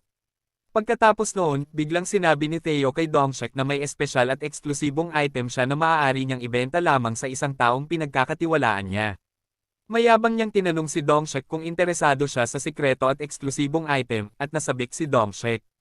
Naroon ang hall ng mga sweet potatoes ni Sejen. Sa kabilang banda, ang konstruksyon sa ika-79 na palapag ay paspusang ginagawa. Ang mga Minotaur ang bumubuo sa karamihan ng workforce, mula sa paglalagay ng mga bricks hanggang sa pagdadala ng mga ito, mula sa paghubog ng malalaking troso ng kahoy hanggang sa paglalagay ng mga ito sa frame ng bahay. Nandoon si Sejen at ang kanyang mga kaibigan para makita ang proseso, at namangha siya dahil sa loob lamang ng ilang araw, halos natapos na ng mga gray na kuneho ang panlabas na bahagi ng bahay. Sinabi ng Architect Rabbit sa kanya na ito ay dahil sa kapangyarihan ng mga Minotaur na nagpapabilis ng trabaho. Gayunpaman, ang mga detalye sa loob ng bahay ay kailangang gawin ng tatlong magkakapatid na Gray Rabbit kaya't aabutin ito ng kaunting panahon. Gusto rin ng Architect Rabbit na pag-usapan ang istruktura ng mga kwarto kasama si Sejen kaya pumasok sila sa loob ng bahay. Iniwan si Kuan at nagpasya siyang sumunod sa kanyang tatay din. Sa loob, sinasabi ni Sejen sa Architect Rabbit kung saan niya gusto ilagay ang kama nang bigla niyang marinig ang mga ungol at mga ingay ng pagkuskos. Lumingon siya at laking gulat niya nang makita niyang si Kuan ay sumusubok na sumiksik sa pintuan na masyadong maliit para sa kanyang malaking katawan. Pati ang reyna ng mga bubuyog at ang itim na kuneho ay nagulat din. Agad na itinulak ni Sejen si Kuan palabas ng bahay at sinabi sa kanya na hindi siya pwedeng pumasok. Nagtanong lang ang oso kung bakit at ipinaliwanag ni Sejen na dahil sa laki niya, maaaring gumuho ang bahay kung pilitin niyang pumasok. Nasaktan si Kuan at tinanong si Sejen kung hindi ba siya mabuting oso. Humihingi siya ng kumpirmasyon na hindi siya masamang oso na sisire sa bahay ng kanyang amang tao. Malungkot siya at hindi maipaliwanag ni Sejen ang kahit ano sa kanya ng ganito, kaya sinubukan niyang ilihis ang atensyon ni Kuan sa pamamagitan ng pagsabi na pumunta siya sa gilid at kumain ng pulot. Sinabi ni Sejen kay Kuan na maging mabuting bata at maghintay ng matiwasay habang pumapasok siya sa loob para makita pa ang bahay. Malungkot na sumunod si Kuan at pagkatapos ay pumunta si Sejen sa tumpok ng mga dahon ng sibuyas na casual na kinakain ng isang Minotaur. Gayunpaman, hindi pa rin nawawala ang lungkot ni Kuan at gusto pa rin niyang pumasok sa bahay ng kanyang amang tao.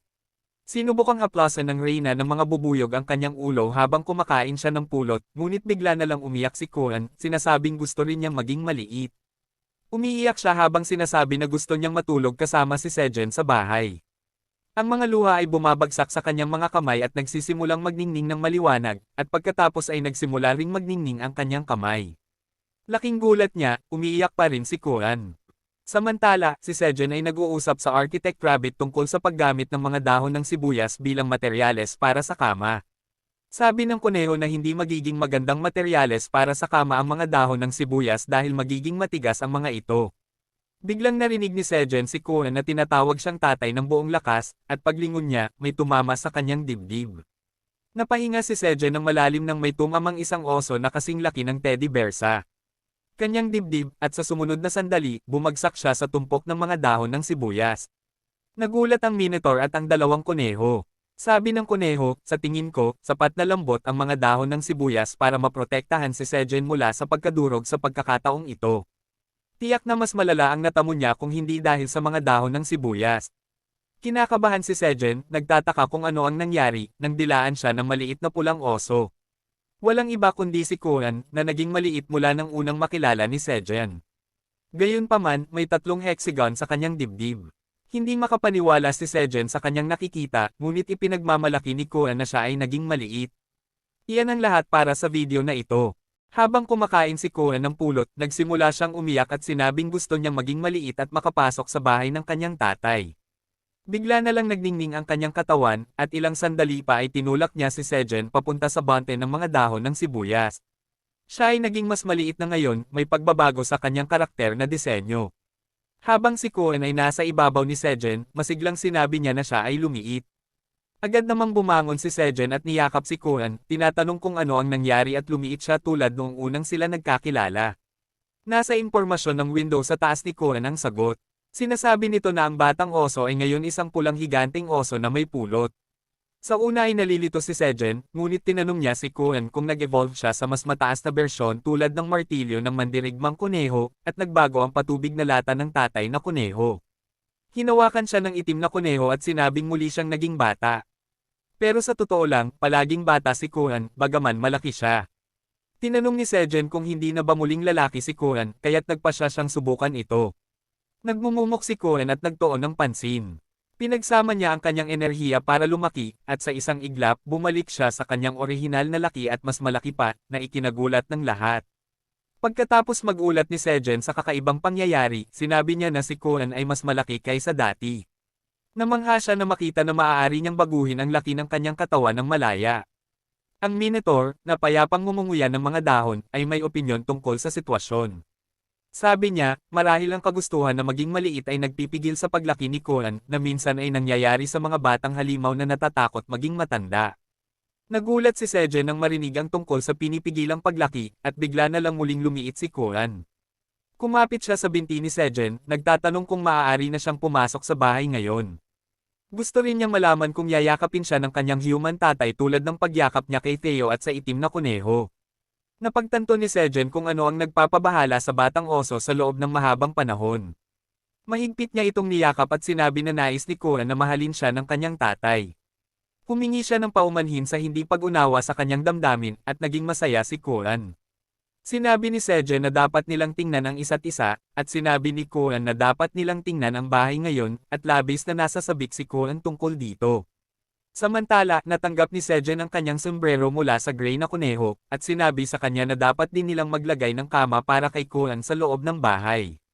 Mas lalo pang nasabik si Koan, at sinabi kay Sejen na gusto rin niyang pumasok sa kuweba. Ngunit nagdala iyon ng masasamang alaala kay Sejen. Sinubukan niyang isipin ito, ngunit napansin ang itim na kuneho na matinding umiling bilang pagtanggi. Ayaw niyang maubos ni Koan ang lahat ng pagkain niya, pero hindi magawang tanggihan ni Sejen ang kanyang anak na oso ng madali. Kaya't sa kabila ng pagtanggi ng itim na kuneho, sinabi niyang okay lang pumasok. Samantala, iniharap ni Theo ang matamis na kamote ng araw kay Dongshek, at masasabi ko lang RIP in advance dahil hindi siya pakakawala ni Sejen kapag nalaman niya ito. Nagulat si Dongshek na makita ang bagong produkto, at sinabi ni Theo na ito'y tinatawag na Sweet Sun Pumpkin Potato. Binasa ni Dongshek ang window ng impormasyon nito at nalaman na ito'y isang mutated pumpkin sweet potato na sumisipsip ng sinag ng araw mula sa pinakamataas na bahagi ng tore at nag-evolve sa pamamagitan ng enerhiya ng araw. Kapag kinain ito, 200 gramo ng taba ang agad na natutunaw, at tumataas ang flame resistance sa loob ng 5 oras. Hindi rin nakakaramdam ng lamig ang kumain nito sa susunod na 24 na oras. Ang grado nito ay C, at ang shelf life ay 70 araw. Namangha si Dongshek na makahanap ng item na makapagpapataas ng flame resistance dahil ito ang kailangan niya. Ang kanyang master, si Hantijen, na isang buhay na alamat sa Korea, ang unang hunter sa mundo na umabot sa ika-52 na palapag. Doon, nakipaglaban siya sa boss monster ng palapag. Ito'y isang higanting nagninangas na baboy. Isang matinding labanan ang naganap sa pagitan ng mga malalakas at tumagal ng 3 araw. Ang resulta ay tabla, at sa huli, parehong umurong pagkatapos magdulot ng matinding pinsala sa kanilang kalaban. Pagkatapos ng labanang iyon, naapektuhan si Tijen ng sumpa ng apoy na patuloy na sinusunog ang kanyang paligid, at pati na rin ang mga doktor na tumulong sa kanya ay nasaktan. Ang tanging paraan upang pigilan ang pagkalat ng sumpa ay patuloy na pag-infuse ng mana sa kanyang katawan, o pagpapababa ng kanyang temperatura. Ito ang naging dahilan ng pagre-retiro ng Legendary Hunter. Pero marami pa rin siyang attachment sa tore. Iniisip ni Dongshek na sa pamamagitan ng Sun Sweet Potatoes, maaari nilang pansamantalang may pahinga ang sumpa ng apoy ni Tijen. Sa pamamagitan nito, maaaring matalo niya ang Flaming Wild Boar, at tuluyan nitong maaalis ang sumpa.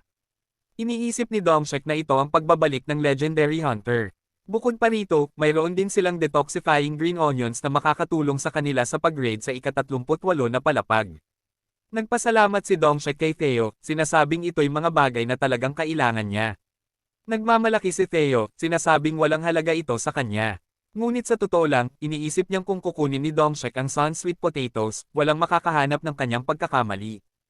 Hindi ko akalaing ganon. Iniisip ni Theo na naitago niya ng husto ang kanyang krimen, at kumuha siya ng malaking halaga ng pera mula kay Dongshek. Pagkatapos nito, bumalik si Dongshek sa kanyang grupo, kung saan naghahanda ang lahat na bumaba. Ngunit habang inilalapag niya ang basket na naglalaman ng mga berdeng sibuyas, nagulat ang lahat. Tinanong siya kung nakuha niya iyon mula sa Wandering Merchant Cat. Hindi sumang-ayon si Dongshek at sinabi niyang may pagkakataon silang umusad ngayon. Tinanong niya ang kanyang mga kasamahan kung nais nilang bumaba agad. Sabik ang lahat na magpatuloy at malampasan ang ika-38 na palapag ngayon, at kumagit sila ng detoxifying green onions bago simulan ang misyon. Narating nila ang lungge ng Boss Spider at sinimulan ang laban, habang ngumunguya pa rin ng berdeng sibuyas. Samantala, sa pamilihan ng mga mangangalakal sa ika-75 na palapag, naglilibot si Theo kasama ang kanyang mga wolf bodyguards. Napansin ni Elke na nasa magandang mood si Theo, at tumawa ito, sinasabing maganda ang benta ngayon. Upang ipagdiwang iyon, ipinahayag niyang maghahanda siya ng espesyal para sa mga Wolf employees ngayong araw, at nagsimulang magplano kung ano ang kakainin. Habang nagpasya silang pumunta sa kalapit na noodle place, tuwang-tuwa ang mga lobo. Nararamdaman ni Theo ang kanyang ika-6 na pandaman na kumikirot. Tinanong siya ni Elke kung anong problema, at naramdaman ni Theo na parang hinihila siya ng isang bagay na parang bakal sa isang magnet. Sinundan niya ang kanyang instingto at natagpuan ang isang pulse Ares sa isang tindahan. Ito ang eksaktong sinasabi ng kanyang merchant sense, at inilagay ni Theo ang kanyang kamay dito, isang sandali bago may isang taong nagtangkang mag-claim nito. Ang maliit na kamay na nasa paa ni Theo ay pagmamay-ari ng isang maliit na hamster na nais din ng pulse Ares, at hindi siya basta-bastang hamster. Siya ay isang hamster na nais kainin ng pulse Ares. Siya ay hindi basta-bastang hamster, kundi ang pinakamalakas na wizard, si Ayana, na nakita natin sa pagpupulong. Agad na hinawakan ni Theo ang pulse Ares at sinabing sa kanya iyon. Tinanong niya kung sino siya, at si Ayana ay tumingin lamang sa kanya at napagtanto na isa siyang mid-level merchant. Maayos niyang hiningi sa kanya na ibigay sa kanya ang bagay dahil hindi niya ito kailangan. Hindi basta-basta magpapatalo si Theo at sinabi niyang dahil siya ang unang kumuha, sa kanya na ito ngayon. Sinabi niya kay Ayana na lumayas na, tinawag siyang maliit na bagay. Na-offend si Ayana sa sinabi niya, pero hindi pa naiintindihan ni Theo ang sitwasyon niya. Biglang dumating si Elke para tingnan kung ano ang nangyayari kay Theo, at nagulat siya nang makita si Ayana doon. Hindi siya makapaniwala na ang dakilang manggagawa ng pagkawasak ay nasa harapan niya. Madaling makumbinse dahil sa kanyang tungkod na isang alamat na grado artifact ng Torre. Tinatawag itong Staff of Calamity, at kapag hawak ito ni Ayana, nagiging simbolo siya ng pagkawasak. Sa isang atake lang mula sa tungkod na ito, kaya niyang patagin ang mga bundok at gawing kapatagan, o kaya niyang gawing dagat ang mga ilog sa isang galaw lang ng kanyang tungkod. Nagtataka si Elke kung bakit naroon ang ganitong klase ng tao, pero higit sa lahat, napansin niya kung ano ang nangyayari. Tinanong ni Ayana si Theo kung alam ba niya kung sino siya. Sinabi niya na karaniwang alam niya. Binigyan niya siya ng pagkakataong bawiin ang kanyang mga salita at mag-sorry, pero wala siya sa magandang mood ngayon dahil pagod siya. Idineklara ni Ayana na kukunin niya ang buhay ni Theo bilang paghingi ng tawad at nagsimulang ilabas ang kanyang kapangyarihan habang lumulutang sa ere. Ngunit bago niya ito matamaan, pumagitna si Elke at sinabi kay Ayana na huwag saktan si Theo dahil siya ay tauhan ng dakilang itim na dragon. Itinigil ni Ayana ang kanyang spell nang marinig iyon, at bumaba siya, tinanong ang lobo kung sino siya. Sinabi niyang siya si Elke, ang pinuno ng tribong Silver Wolf. Hiniling ni Ayana na umalis siya. Tinanong niya kung alam niya ang bigat ng kanyang sinabi. Sinabi niya na kung nagsisinungaling siya, tiyak na papatayin siya dahil sa paggamit ng pangalan ng itim na dragon para makaiwas sa parusa. Nangako si Elke sa ngalan ng kanyang tribo na nagsasabi siya ng totoo. Well, ang maliit na si Theo ay kasing arrogant pa rin at sumigaw kay Ayana na siya nga ang tauhan ng dakilang itim na dragon. Tinanong ni Ayana na patunayan niyang totoo ang kanyang sinasabi, at tinanong ni Theo kung ano ang ibig sabihin nito. Sinabi niyang dalhin siya sa itim na dragon, at sumigaw si Theo, tinanong kung gusto niyang sumama ng libre. Ang mga salita niya ay nagdulot ng takot at pagkabalisa kay Elke. Natatakot siya na baka magalit ulit si Ayana, at kung mangyari iyon, tapos na sila. Ganoon din dito. Sa wakas, nagtatapos ang kabanata. Ang nakaraan biglang naramdaman ni Theo kanyang ika-6 na pandaman na nag-iingay. Ang ika-6 na pandaman na iyon ay nagdala sa kanya sa isang pulse Ares na nagpasya siyang bilhin para kay Sejen. Gayunpaman, sa sandaling inilagay niya ang kanyang kamay dito, lumitaw ang isa pang tao upang angkinin ito. Ang taong iyon ay walang iba kundi si Ayana, ang pinakamagaling na mangkukulam ng Torre. Magalang na sinabi ni Ayana kay Theo na hindi niya kailangan ang pulse Ares, at hiniling na ibigay ito sa kanya. Ngunit medyo may ugali si Theo. Labis na nagalit si Ayana, at handa na siyang ipadala si Theo sa Shadow Realm nang dumating si Elke upang iligtas siya. Nakilala niya si Ayana sa pamamagitan ng kanyang tungkod, at nakiusap siya na huwag salakayin si Theo dahil siya ay isang tauhan ng dakilang itim na dragon. Tumigil si Ayana nang marinig iyon at binalaan si Elke at Theo tungkol sa mga kahihinatnan kung nagsisinungaling sila tungkol sa isang bagay na ganoon kaseryoso. Hiniling niyang patunayan nilang nagtatrabaho sila para sa itim na dragon sa pamamagitan ng pagdala sa kanya dito. Sinamantala ni Theo ang pagkakataong ito, at sinabi kay Ayana na magbayad kung nais niyang sumama sa kanila, sa kabila ng takot ni Elke. Ang video na ito ay nagsisimula sa paliwanag ni Theo kay Ayana tungkol sa dahilan ng kanyang kahilingan. Sinabi niya na siya ay isang tauhan ng itim na dragon, ngunit isa rin siyang naglalakbay na mga ngalakal. Iyon ang dahilan kung bakit malinaw na kailangan niyang makipagkasundo tuwing may pagkakataon. Sumigaw siya kay Ayana na nagsasabing kung nais niyang makilala ang itim na dragon, kailangan niyang bayaran ang halaga, at siya ay nagulat lamang.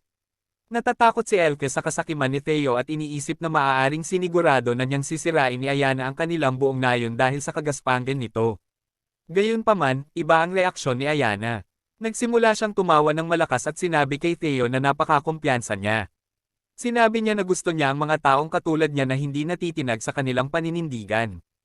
Tinanong niya kung magkano ang kanyang presyo, at sumagot si Theo na bibili siya ng isang bagay para sa itim na dragon. Tinanong siya ni Ayana kung ang singsing na sinusubukan niyang bilhin kanina ay para din sa itim na dragon. Nagdesisyon siyang bilhin ito para kay Theo bilang bayad upang sumama sa kanya. Nabigla si Theo sa kanyang kilos at kinumpirma ito upang masiguro na tama ang narinig niya. Sinabi ni Ayana na kung kailangan niya pa ng iba pang bagay, bibilhin niya rin ito para sa kanya.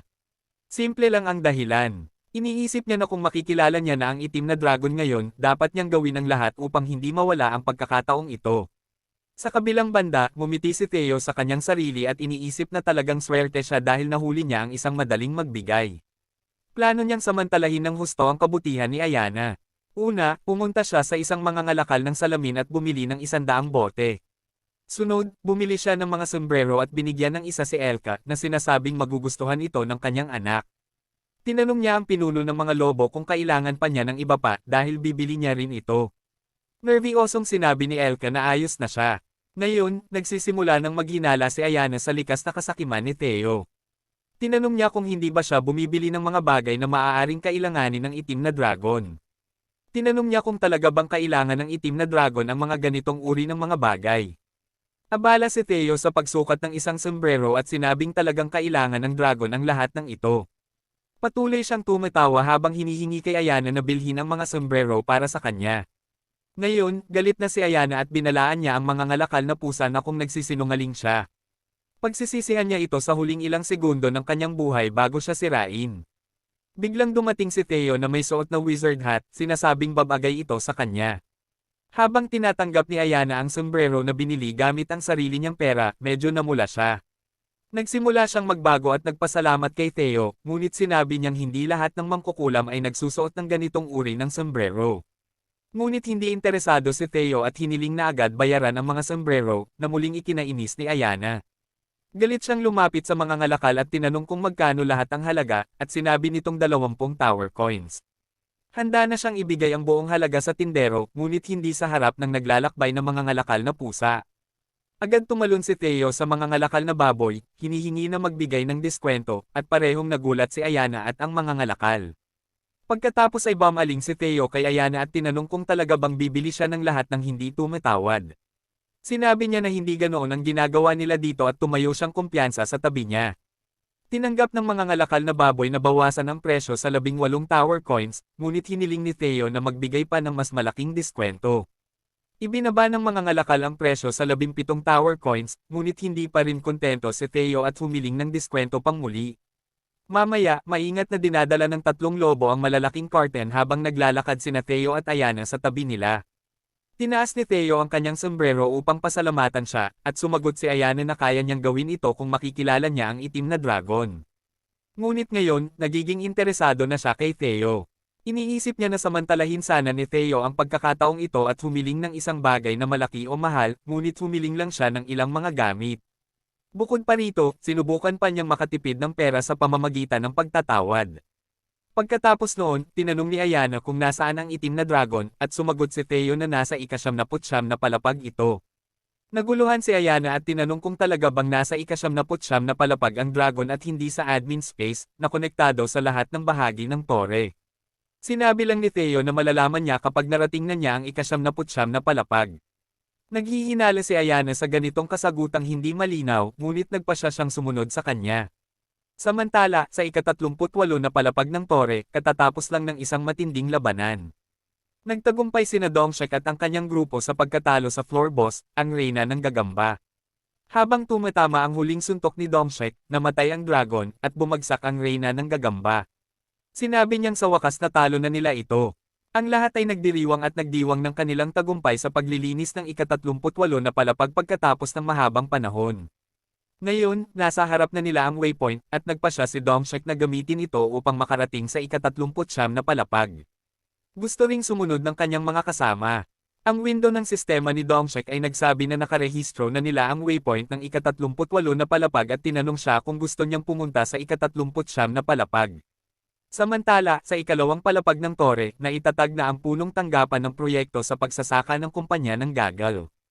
Natanggap ni Michael, ang vice-presidente ng kumpanya, ang nakakagulat na balita na nalampasan na ng Phoenix Guild ang ika-38 na palapag ng tore.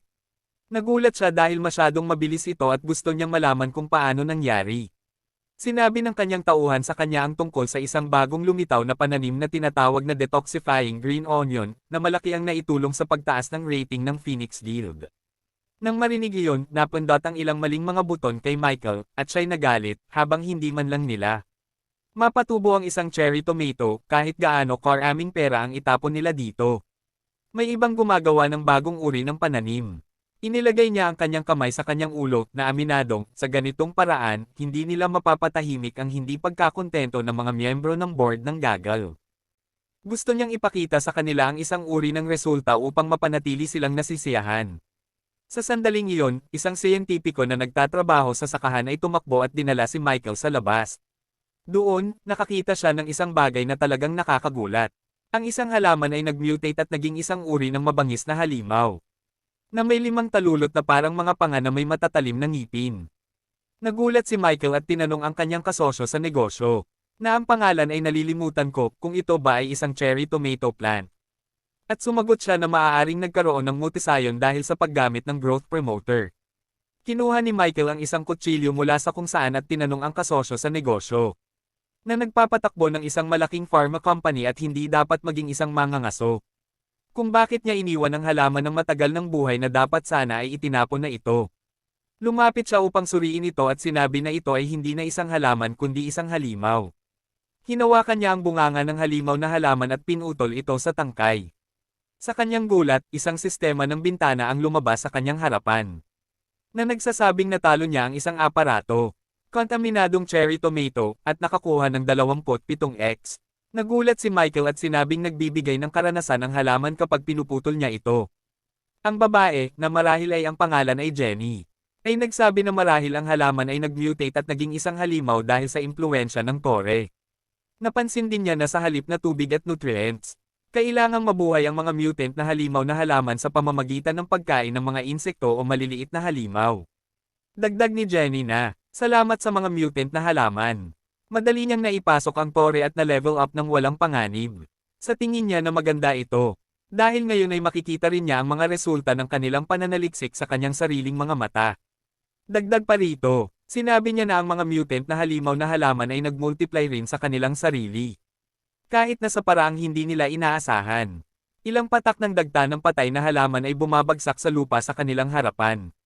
At ito ay lumikha ng isang bagong halaman. Sinabi ni Jenny kay Michael na ito ay isang hindi pa nagagawang tuklas. Ipinahayag niya na kung lahat ay magiging maayos, ang hierarchy ng tore ay muling itatakda ng tuklas na ito. Tinitigan ni Michael ang halimaw na halaman. At pagkatapos ay biglang nananaig ang kanyang kasakiman. Sumang-ayon siya na ito ang kanilang pagkakataon. Nagbigay siya ng utos na itapon ang lahat ng umiiral na pananim. At marami ang mga ito. At palitan ng kontaminadong cherry tomatoes. Nagiging sakom siya habang ipinahayag na kung hindi nila mapapalago ang magic cherry tomatoes, magpapalago sila ng ibang bagay na kanilang mapagkakakitaan. Iniisip niya na ang XP points farming ay magiging isang napakagandang negosyo. At pinisil ang bulaklak na halimaw sa kanyang kamay. Sana nga ito ay bumalik upang kagatin ang mga sakam na taong ito sa huli. Sa ika-79 na palapag, nakikita natin na si Sejen ay naghihintay ng isa pang Queen Bee na mapisa. Muli, nasa labas si Sejen ng kuweba sa kanyang pahingang upuan, na may payong nagawa sa mga dahon ng sibuyas. Ang kako ng Queen Poison Bee ay nanginginig at nangangatal habang sinusubukan ng Reyna sa loob na lumabas. Patuloy na hinihikayat ni Sejen ang Reyna, na magiging ikatlo sa kanyang pamumuno, na magpatuloy sa kanyang pagsisikap. Biglang, ang kako ay pumutok, naglalabas ng maliwanag na liwanag. At lumabas mula rito ang isang bagong Queen Poison Honeybee. Sinabi ng sistema ni Sejen na ang ikatlong Queen Bee ay tinanggap din siya bilang kanyang Panginoon. Binati ni Sejen ang Reyna. Naghihintay si Sejen ng isa pang kako ng Reyna na mapisa. At ang Reyna ng bubuyog ay nagniningning sa paghanga at kasabikan nang makita niya ang kanyang Panginoon sa unang pagkakataon. Sinabi ni Sejen na ikinalulugod din niya itong makilala at inalok siya ng ilang mga bulaklak bilang kanyang welcome gift. Habang ang unang dalawang Queen Bees ay naroon din upang salubungin ang ikatlo. Ang ikatlong Reyna ng bubuyog ay nahumaling nang tinanggap niya ang mga bulaklak. At pagkatapos noon, kaagad siyang dinala ng kanyang mga nakatatandang kapatid upang maglaro at matutunan ang paraan ng mga bubuyog. Nag-relax lamang si Sejen habang pinapanood silang umalis. At iniisip niyang tahimik na ang kanyang buhay ngayon. Umaasa siyang magpatuloy ang ganitong tahimik na buhay. Ngunit hindi ito maaaring mangyari. Hindi ba, isang itim na malagkit na likido ang biglang sumabog sa kanyang mukha mula sa kung saan. At nang buksan ni Sejen ang kanyang mga mata na mukhang nakakatakot at wala sa lugar sa loob ng itim na likido. Nakita niyang masigasig na kumakawi si Kyuing sa kanya. Lumabas na ang kalahati ng mukha ni Kyuing ay natatakpan din ng parehong itim na likido. Na marahil ay tinte ng pusit na hawak niya sa kanyang kamay. Masiglang sinabi ni Kyuing kay Sejen na may nakita siyang hindi pa niya nakikita sa pond. At si Sejen ay napatitig lang sa lahat ng iyon. Iyon na ang lahat para sa araw na ito. At habang nagpapahinga si Sejen, nabuhusan ang kanyang mukha ng itim na tinta. Lumapit si Kuan upang sabihin na may nahanap siyang bago. At nakita ni Sejen na hawak niya ang isang pusit na nagbuhos din ng tinte sa kanya. Hindi lang si Kuan ang binuhusan ng tinte ng pusit. Dahil tatlong kuneho rin ang nabiktima. At dumating sila upang magreklamo kay Sejen. Tawang-tawa lang si Sejen at sinabing naging itim na kuneho na silang lahat.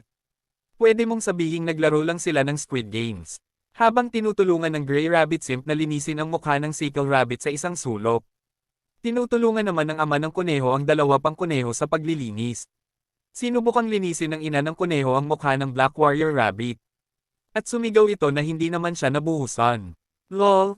Racist siya sa sarili niyang anak. Pagkatapos noon, pumunta si Sejen sa lawa at nakita niyang may mga pusit na palang lumalangoy doon. Sinabi niyang marami sila. At sinabi ni Kuan na sinubukan ng Black Warrior Rabbit na manghuli ng isa dahil mukhang kakaiba. Pero patuloy itong nagbubuga ng tinte sa kanya. Sinabi ni Kuan na ito rin ang unang beses na nakita nila ang mga pusit. Kaya wala ni isa sa kanila ang nakakaalam kung anong uri ng nilalang ito. Pero ito rin ang unang beses na nakita ito ng Black Warrior Rabbit. Sumang-ayon ng Black Warrior Rabbit. Sinabi niyang kakaiba ang hugis ng nilalang na ito at parang malambot. Naiintindihan ni Sejen na hindi nila kilala kung ano ang pusit. Kaya sabay silang nagtanong tungkol dito. Sinabi ni Sejen na napakasarap nito at tinanong sila kung gusto nilang tikman. Siyempre, ang sagot ay oo. Sinimulan ni Sejen na hiwain ang pusit at iprito ito sa langis kasama ang iba pang sangkap na nandyan na. Sa ganoon, natapos ang kanyang unang ulam at ipinakita niya ito sa lahat. Ito ay ang stir-fried squid. At bilang ayon sa cookbook na binigay sa kanya ng sistema, ito ay isang recipe. Nadagdagan ng proficiency ng kanyang cooking skills at nerehistro ito sa kanyang recipe book. Pagkatapos, naghanda si Sejen ng inihaw na pusit at squid sashimi. At sapat na ito upang kahit sino ay mapalaway. Hindi mapigilan ni Kuan at ng Black Rabbit ang kanilang paglalaway. At natutuwa rin si Sejen dahil matagal na siyang hindi nakakakain ng pusit. Nagnanais siyang kumain ng kanin dahil bagay na bagay ito sa maanghang na pusit. Nagustuhan din ng iba ang mga pusit na luto. Ito ang nagbigay ng motibasyon sa Black Warrior Rabbit. Sinabi niya, na kung may masasarap na bagay na makikita sa dagat ng dimensyon. Susubukan niyang maghanap pa ng mga ito. Maging si Kuan ay gusto na ring sumama sa kanya ngayon. Samantala, abala ang ama ng kuneho sa pagpapakain sa kanyang asawa sa malayo. Major couple goals. Tinanong ni Sejen si Kuan kung marunong siyang sumisid o lumangoy. Pero hindi siya marunong. Kaya napagpasyahan niyang turuan ang bear cub kung paano lumangoy pagkatapos ng mga gawain sa bukid sa araw na iyon. Sa kabilang banda, dumating na sina Theo, Ayuna, at ang mga lobo sa lungsod ng Merchant Passageway. Sinalubong sila ng nakabiglang tanawin ng isang malaking crowd na nagtipon sa harap ng high-speed passageway. At tila dismayado ang crowd sa isang bagay. Gayunpaman, malinaw na sinabi ng mga tagapamahala ng passageway na hindi bukas ang high-speed passageway. At hinihiling na dumaan sila sa ibang ruta. Hindi nasiyahan ang mga mamamayan ng tower at patuloy na nagreklamo. At maging si Theo ay nagtataka kung ano ang nangyayari. Walang ideya si Elka, at masasabi lang niya kay Theo kung ano ang nakikita na nila. Dumating ang isang lobo matapos magtanong-tanong. At nagulat na lumitaw ang mga pulang balang sa ika-67 palapag. Nabahala si Elke nang marinig iyon. Pero hindi alam ni Theo kung ano ang tinutukoy nila. Sinabi ni Ayuna sa kanya na ang mga ito ay mga peste na tinatawag na Shadows of Destruction. At simula ng isang sakuna, naguguluhan pa rin si Theo. Kaya ipinaliwanag ni Ayuna na ang mga pulang balang ay mga insekto na nilikha upang kainin at sirain ang lahat. Sila ang mga nilalang na sumusubok agawin ang mga tahanan ng mga naninirahan sa tower. Sinabi ni Ayuna na ngayon ay kinokontrol ng Mercenary Alliance at ng Magic Tower ang paggalaw sa mga passageway, upang makakuha ng mas mataas na posisyon mula saan sila maaaring labanan ng mga pulang balang. Sinabi niyang, dapat sana isasali rin siya sa kanila. Pero ngayon, ang pagkikita sa Black Dragon ang mas mahalaga. Kaya napagpasyahan niyang gamitin ang Lightspeed Passageway. Sinubukan siyang pigilan ni Theo.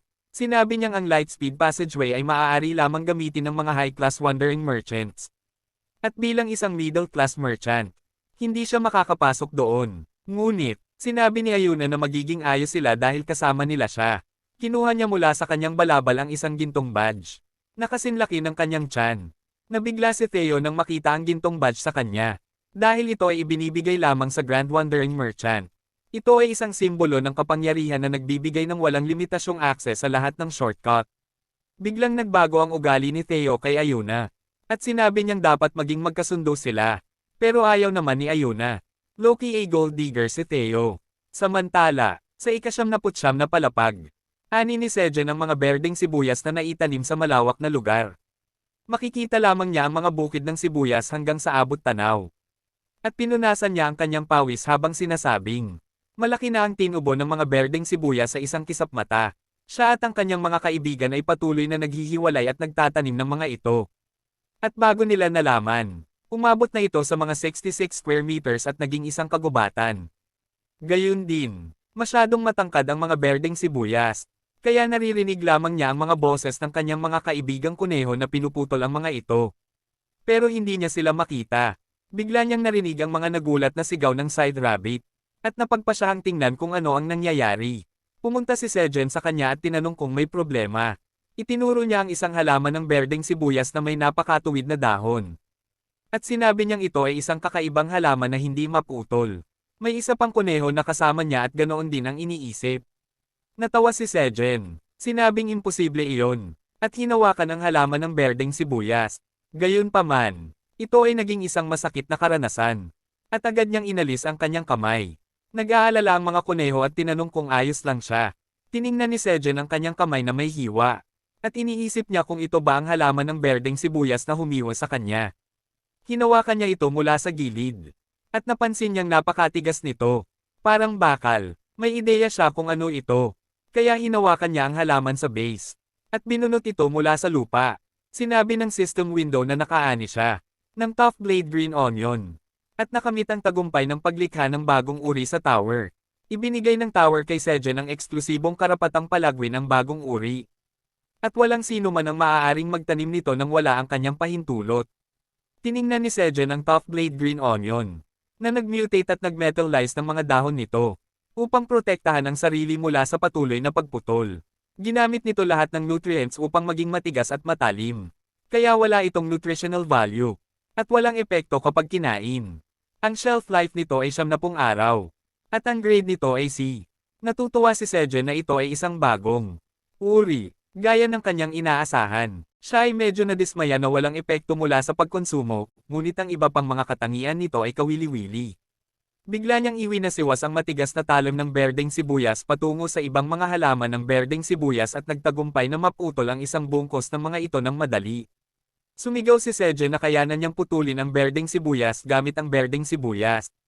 Iniisip niya na ito ay isang kapaki-pakinabang na kasangkapan, kaya't dapat siyang magtanim ng marami nito agad-agad. Bigla na lang, isang mensahe ang lumitaw sa harapan niya, mula kay Eileen. Luhang hiningi ni Eileen ang payo ni Sejen tungkol sa kanyang mga alalahanin, at sinabi niyang nag-aalala siya dahil hindi siya sumasagot ng tawagin siya kanina. Tinanong niya kung ano ang nangyari, at pagkatapos ay may patak ng luha mula sa gilid ng window ng sistema.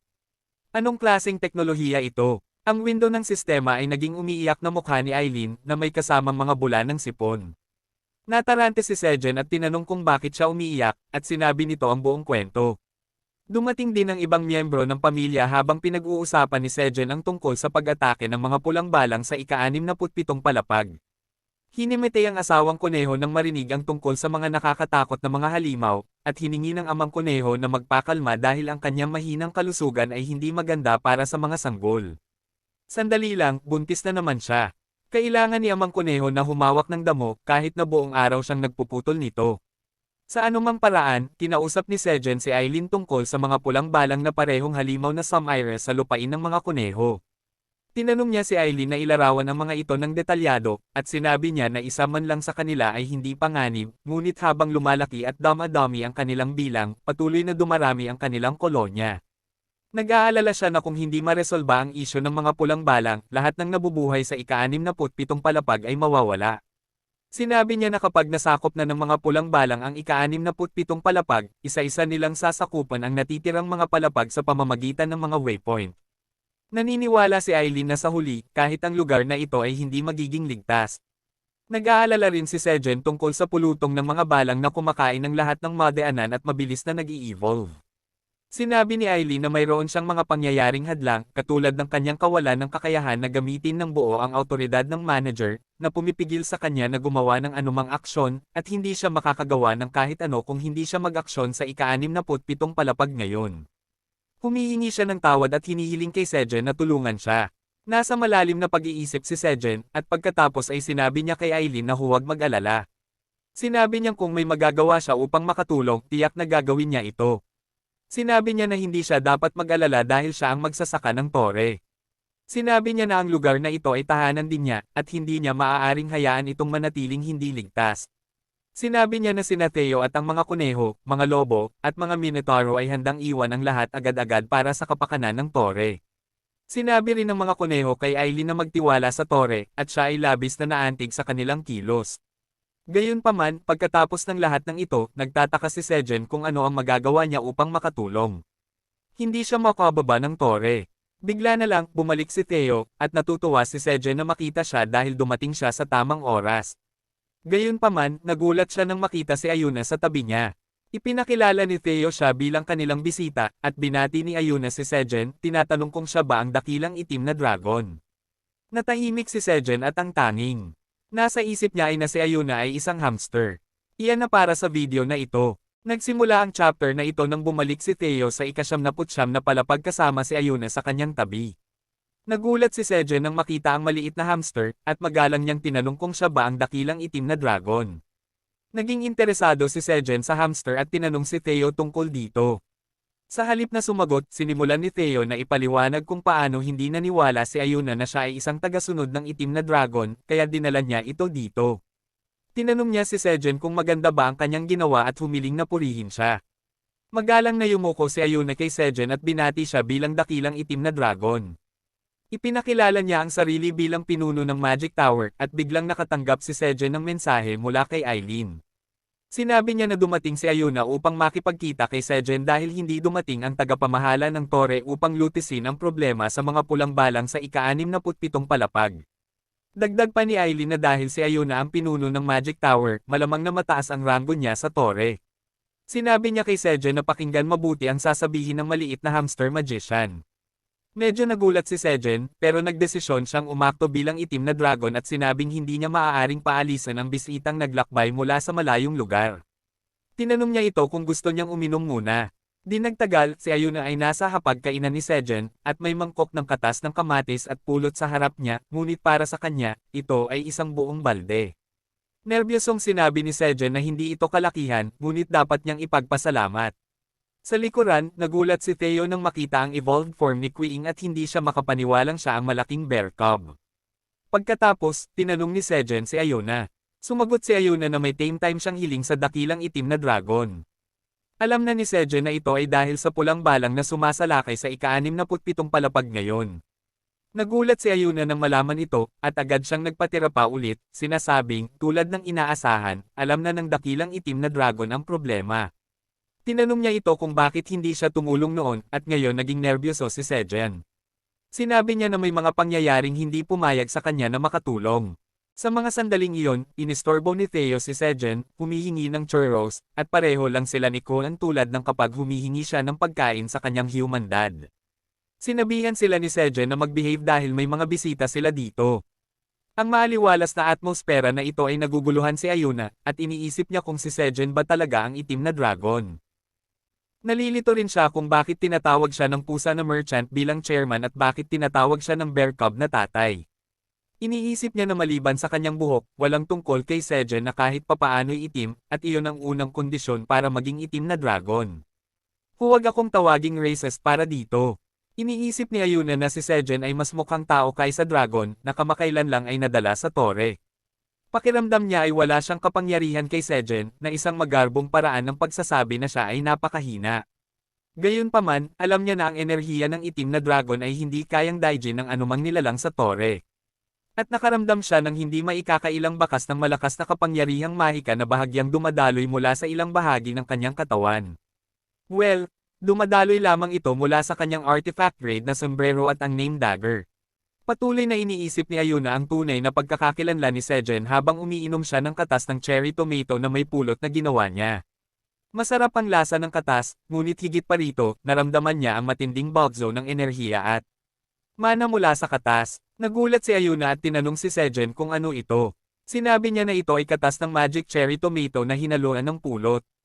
Sinabi niya na ang mga kuneho ang nag-alaga ng mga sangkap kasama ang pulot mula sa mga poison bee. Naging interesado si Ayuna sa mga magic cherry tomato at humiling na makita ang mga ito. Dinala ng ama kuneho ang mga cherry tomato sa mesa at ipinakita ito kay Ayuna na nagulat nang makita ang mga ito. Tinanong niya kung siya ay nagmula sa Red Ribbon Kingdom sa ika-55 palapag at ito ay kinumpirma ng Daddy Rabbit. Sinabi niya na ang itim na dragon ang kumuha sa kanila. Pagkatapos, tiningnan ni Ayuna ang mga magic cherry tomato at nagkomento na hindi pa niya ito nakita dati. Tinanong niya si Sejen kung mayroon pa silang ibang mga item. Sinabi niya na mayroon silang sun, pumpkin sweet potato, carrot of agility, at corn of stamina ngayon. At malapit na rin nilang anihin ang mga mani. Nagulat si Ayuna nang marinig ito, at pagkatapos, natutok ang pansin ni Sejen kay Theo, na binibigyan ng churro si Quiing. Sa kabilang dako, ang mga gray rabbits ay nakikipag-usap sa mga minotaur at mga lobo. Mukha silang masaya at walang problema, at si Ayuna ay nahihirapan itong intindihin. Bigla niyang napagtanto na inaalagaan ni Sejen ang mga monster na walang mapupuntahan habang sinusolusyonan ang krisis sa pagkain at nagsasaliksik ng mga item. Iniisip niya na ang dahilan kung bakit mahina niyang nararamdaman ang enerhiya ng itim na dragon ay dahil sinupil ito ni Sejen para sa kapakanan ng mga monster dito. Naniniwala siyang mali ang kanyang pag-intindi at ang sakripisyo na ginawa ni Sejen para sa tore nang bumaba siya sa palapag na ito. Sa oras na iyon, sinabi ni Sejen kay Ayuna na may iba pa siyang tungkol sa problema ng pulang balang. Unang nagsorry si Ayuna, sinasabing isang hamak na nilalang tulad niya ay hindi kayang intindihin ang malalim na biyaya ng itim na dragon. Muli siyang yumuko, sinasabing nagkasala siya ng malaki, at si Sejen ay nagtatanong lang kung ano ang sinasabi niya. Sa gayon, naglagay siya ng isang bagay sa mesa at sinabi na ito ay maaaring makatulong sa kanya. Ito ay ang Tough Blade Green Onion Plant.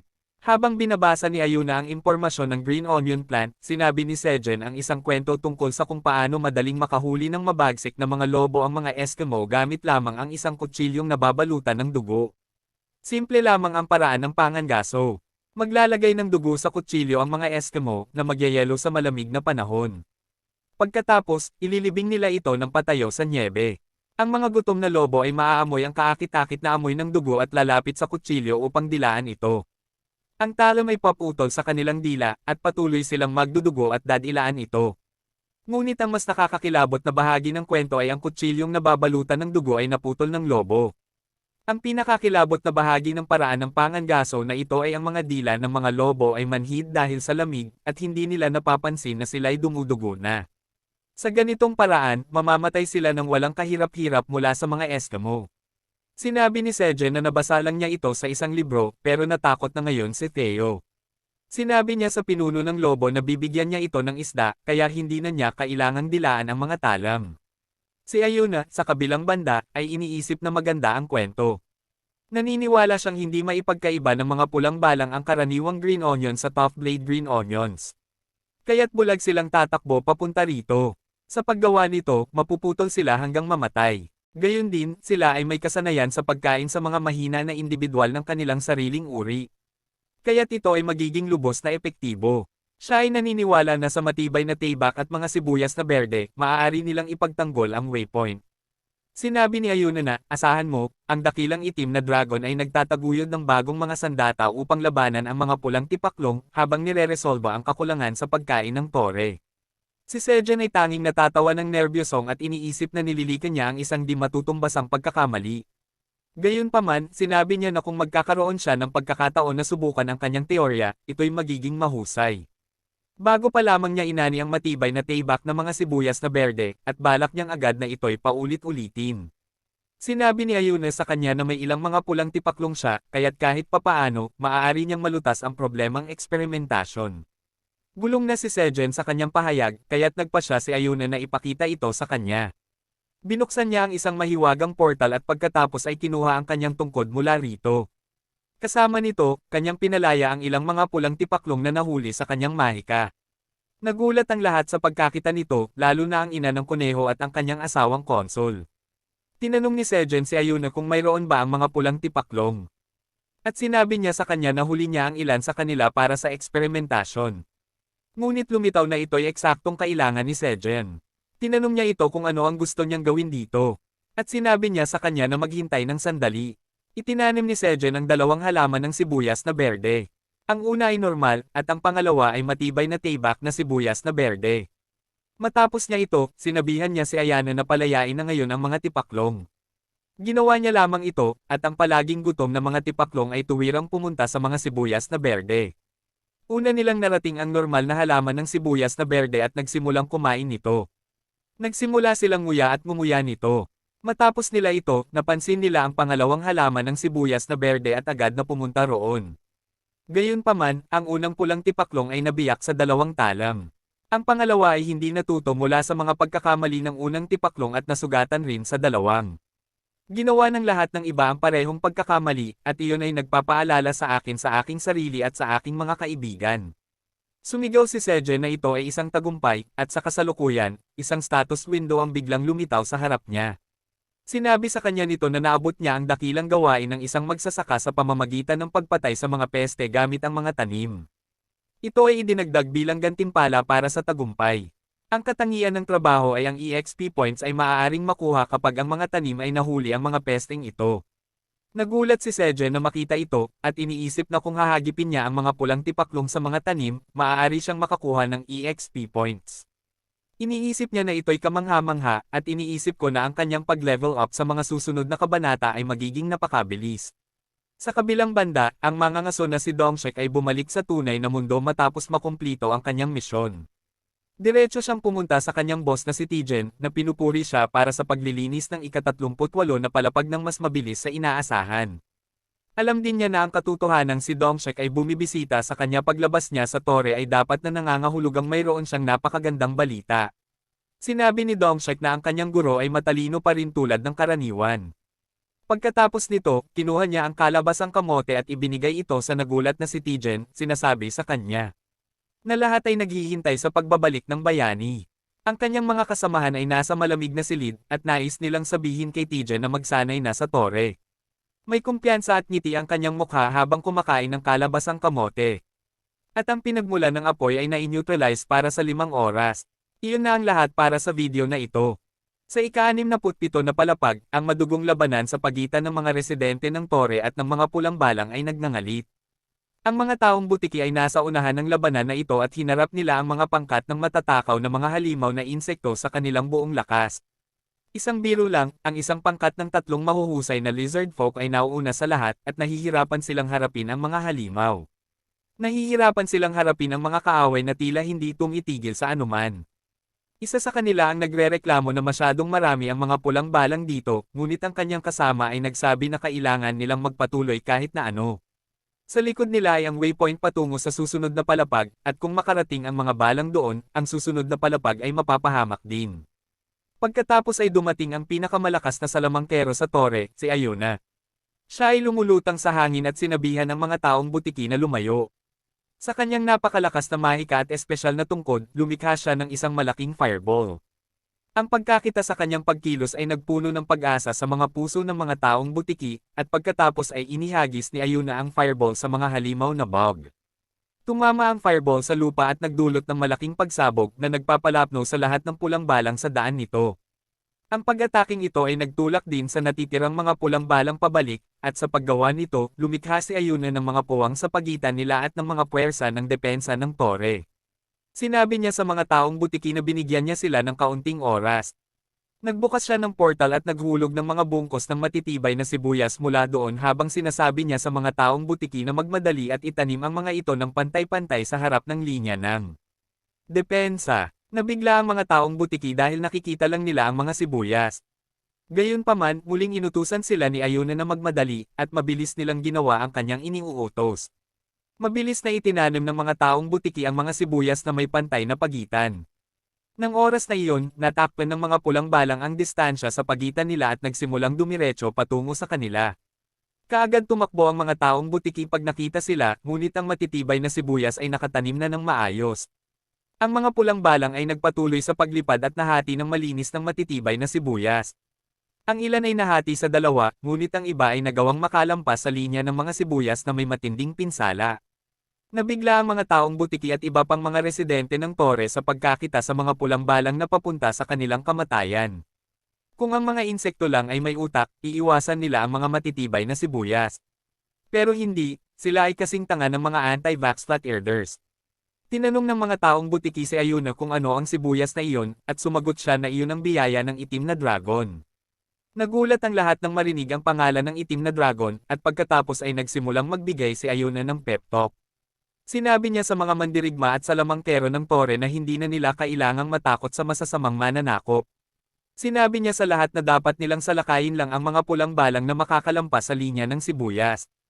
Pinangunahan niya ang kontra-atake, at sumama ang iba pang mga salamangkero at wizard. Ipinahayag ni Ayuna na sila ay nakikipaglaban para sa itim na tore at para sa dakilang itim na dragon. Sa katunayan, ang taong akala niya ay itim na dragon ay abala sa kanyang pagsasaka sa ika-79 na palapag. Ang mga bubuyog sa ilalim ng kanyang pamumuno ay nagpapalayok sa mga halaman ng maze. Samantala, si Sejen ay nababahala. Sa patuloy na mga mensahe ng sistema na nagsasabing ang kanyang pananim ay nakapatay ng isang peste, at siya ay nakakuha ng 1 punto sa karanasan para sa bawat patay. Masaya si Sejen na tila walang problema sa mga matitibay na sibuyas. Tiningnan niya si Kyoang at tinanong kung maayos ba ang kanyang ginagawa. Si Kyoang ay nagpo-focus sa isang matibay na sibuyas at ibinuhos ang lahat ng kanyang lakas dito. Nagtagumpay siyang hatiin ang sibuyas sa dalawa, at ipinakita niya ang kanyang kakayahan sa kanyang human dad. Sinabi ni Sejen sa kanya na mahusay ang kanyang ginawa. Sinabi niya na ang matibay na sibuyas ay matigas, kaya nababahala siya kung paano ito hatiin at itanim, ngunit isang ginhawa na napakalakas ni Kyoang. Kinumpirma ni Kyoang na siya ay malakas at kaya niyang hatiin ang matibay na sibuyas sa dalawa. Pagkatapos ay binigyan ni Sejen si Kyoang ng pulot, habang iniisip na ilang araw na ang nakalipas, nakipagkasundo siya kay Ayuna na magtayo ng linya ng depensa laban sa mga pulang balang gamit ang mga matitibay na sibuyas.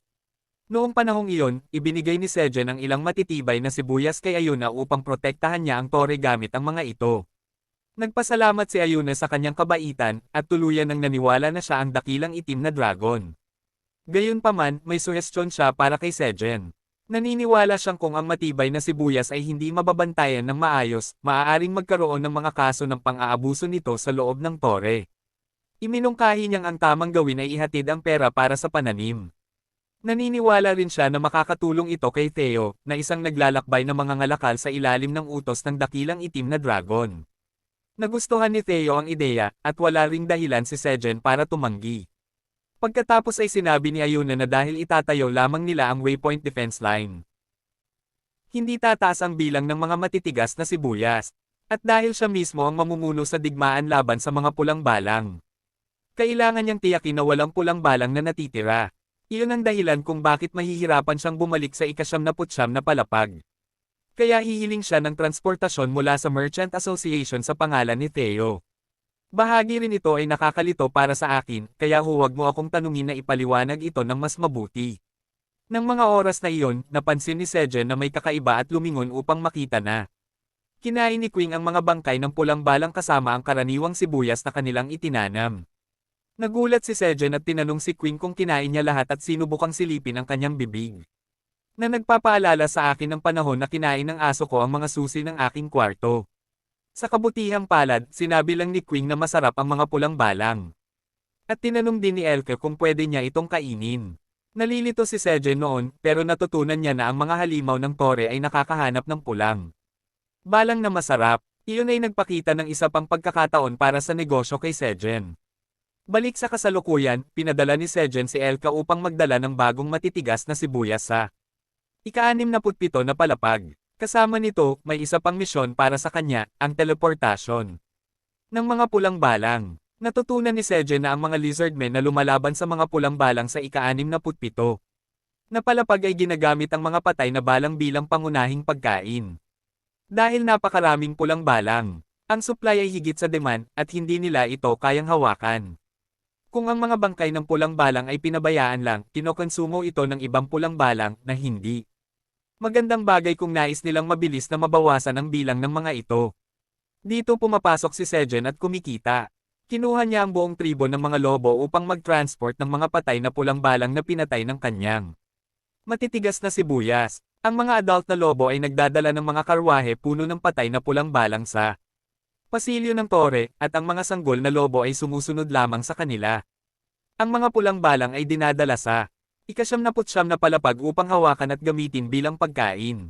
Plano din ni Sejen na gamitin ang sobrang dami ng pulang balang bilang pagkain sa iba pang bahagi ng tore upang palakihin ang kita. Gagamitin ang kita upang muling itayo ang ika-85 na palapag ng mga lobo na nagdurusa mula sa tagtuyot. Bukod dito, inayos din ni Sejen na ang tribo ng mga lobo ay tumanggap ng bahagi ng kita at tubo bilang komisyon. Iniisip niya na sa ganitong paraan, nakasisiguro siya ng isa pang ruta para sa kita bukod sa pagbebenta ng matitigas na sibuyas, at ang mga kita ay maganda na. Iniisip niya lahat ng ito habang nag-aani ng ilang cherry tomatoes, at pinapaypayan siya ni Theo. Sinusumbatan siya ni Sejen, tinatawag siyang intern Theo, at tinatanong kung gagawa siya ng kahit ano tungkol dito. Sinabi niya na ang hangin na umiihip ay hindi nakakapresko. Nagumpisa si Theo na marinig ang mga malupit na salita ni Sejen, at nagrereklamo na masakit ang kanyang braso. Tinanong kung hindi siya maaaring maging sales cat muli, mukhang dismayado. Ipinaalala ni Sejen na hindi pa 5 minuto mula nang siya ay nag-umpisa ng pagpaypay. Sinabi niya na ang kasalanan ng pagkuha ng matamis na kalabasan ng araw at pagbebenta nito ay isang malubha. Pinagalitan ni Sejen ang sales cat, ibig sabihin, ang dating sales cat, at sinabi na mabuti na lang at maaari pa nilang itanim ang ani sa pamamagitan ng paghahati ng mga binhi.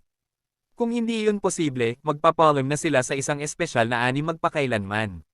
Nangako si Theo na hindi na siya magkakamali muli pero hindi siya pinapansin ni Sejen.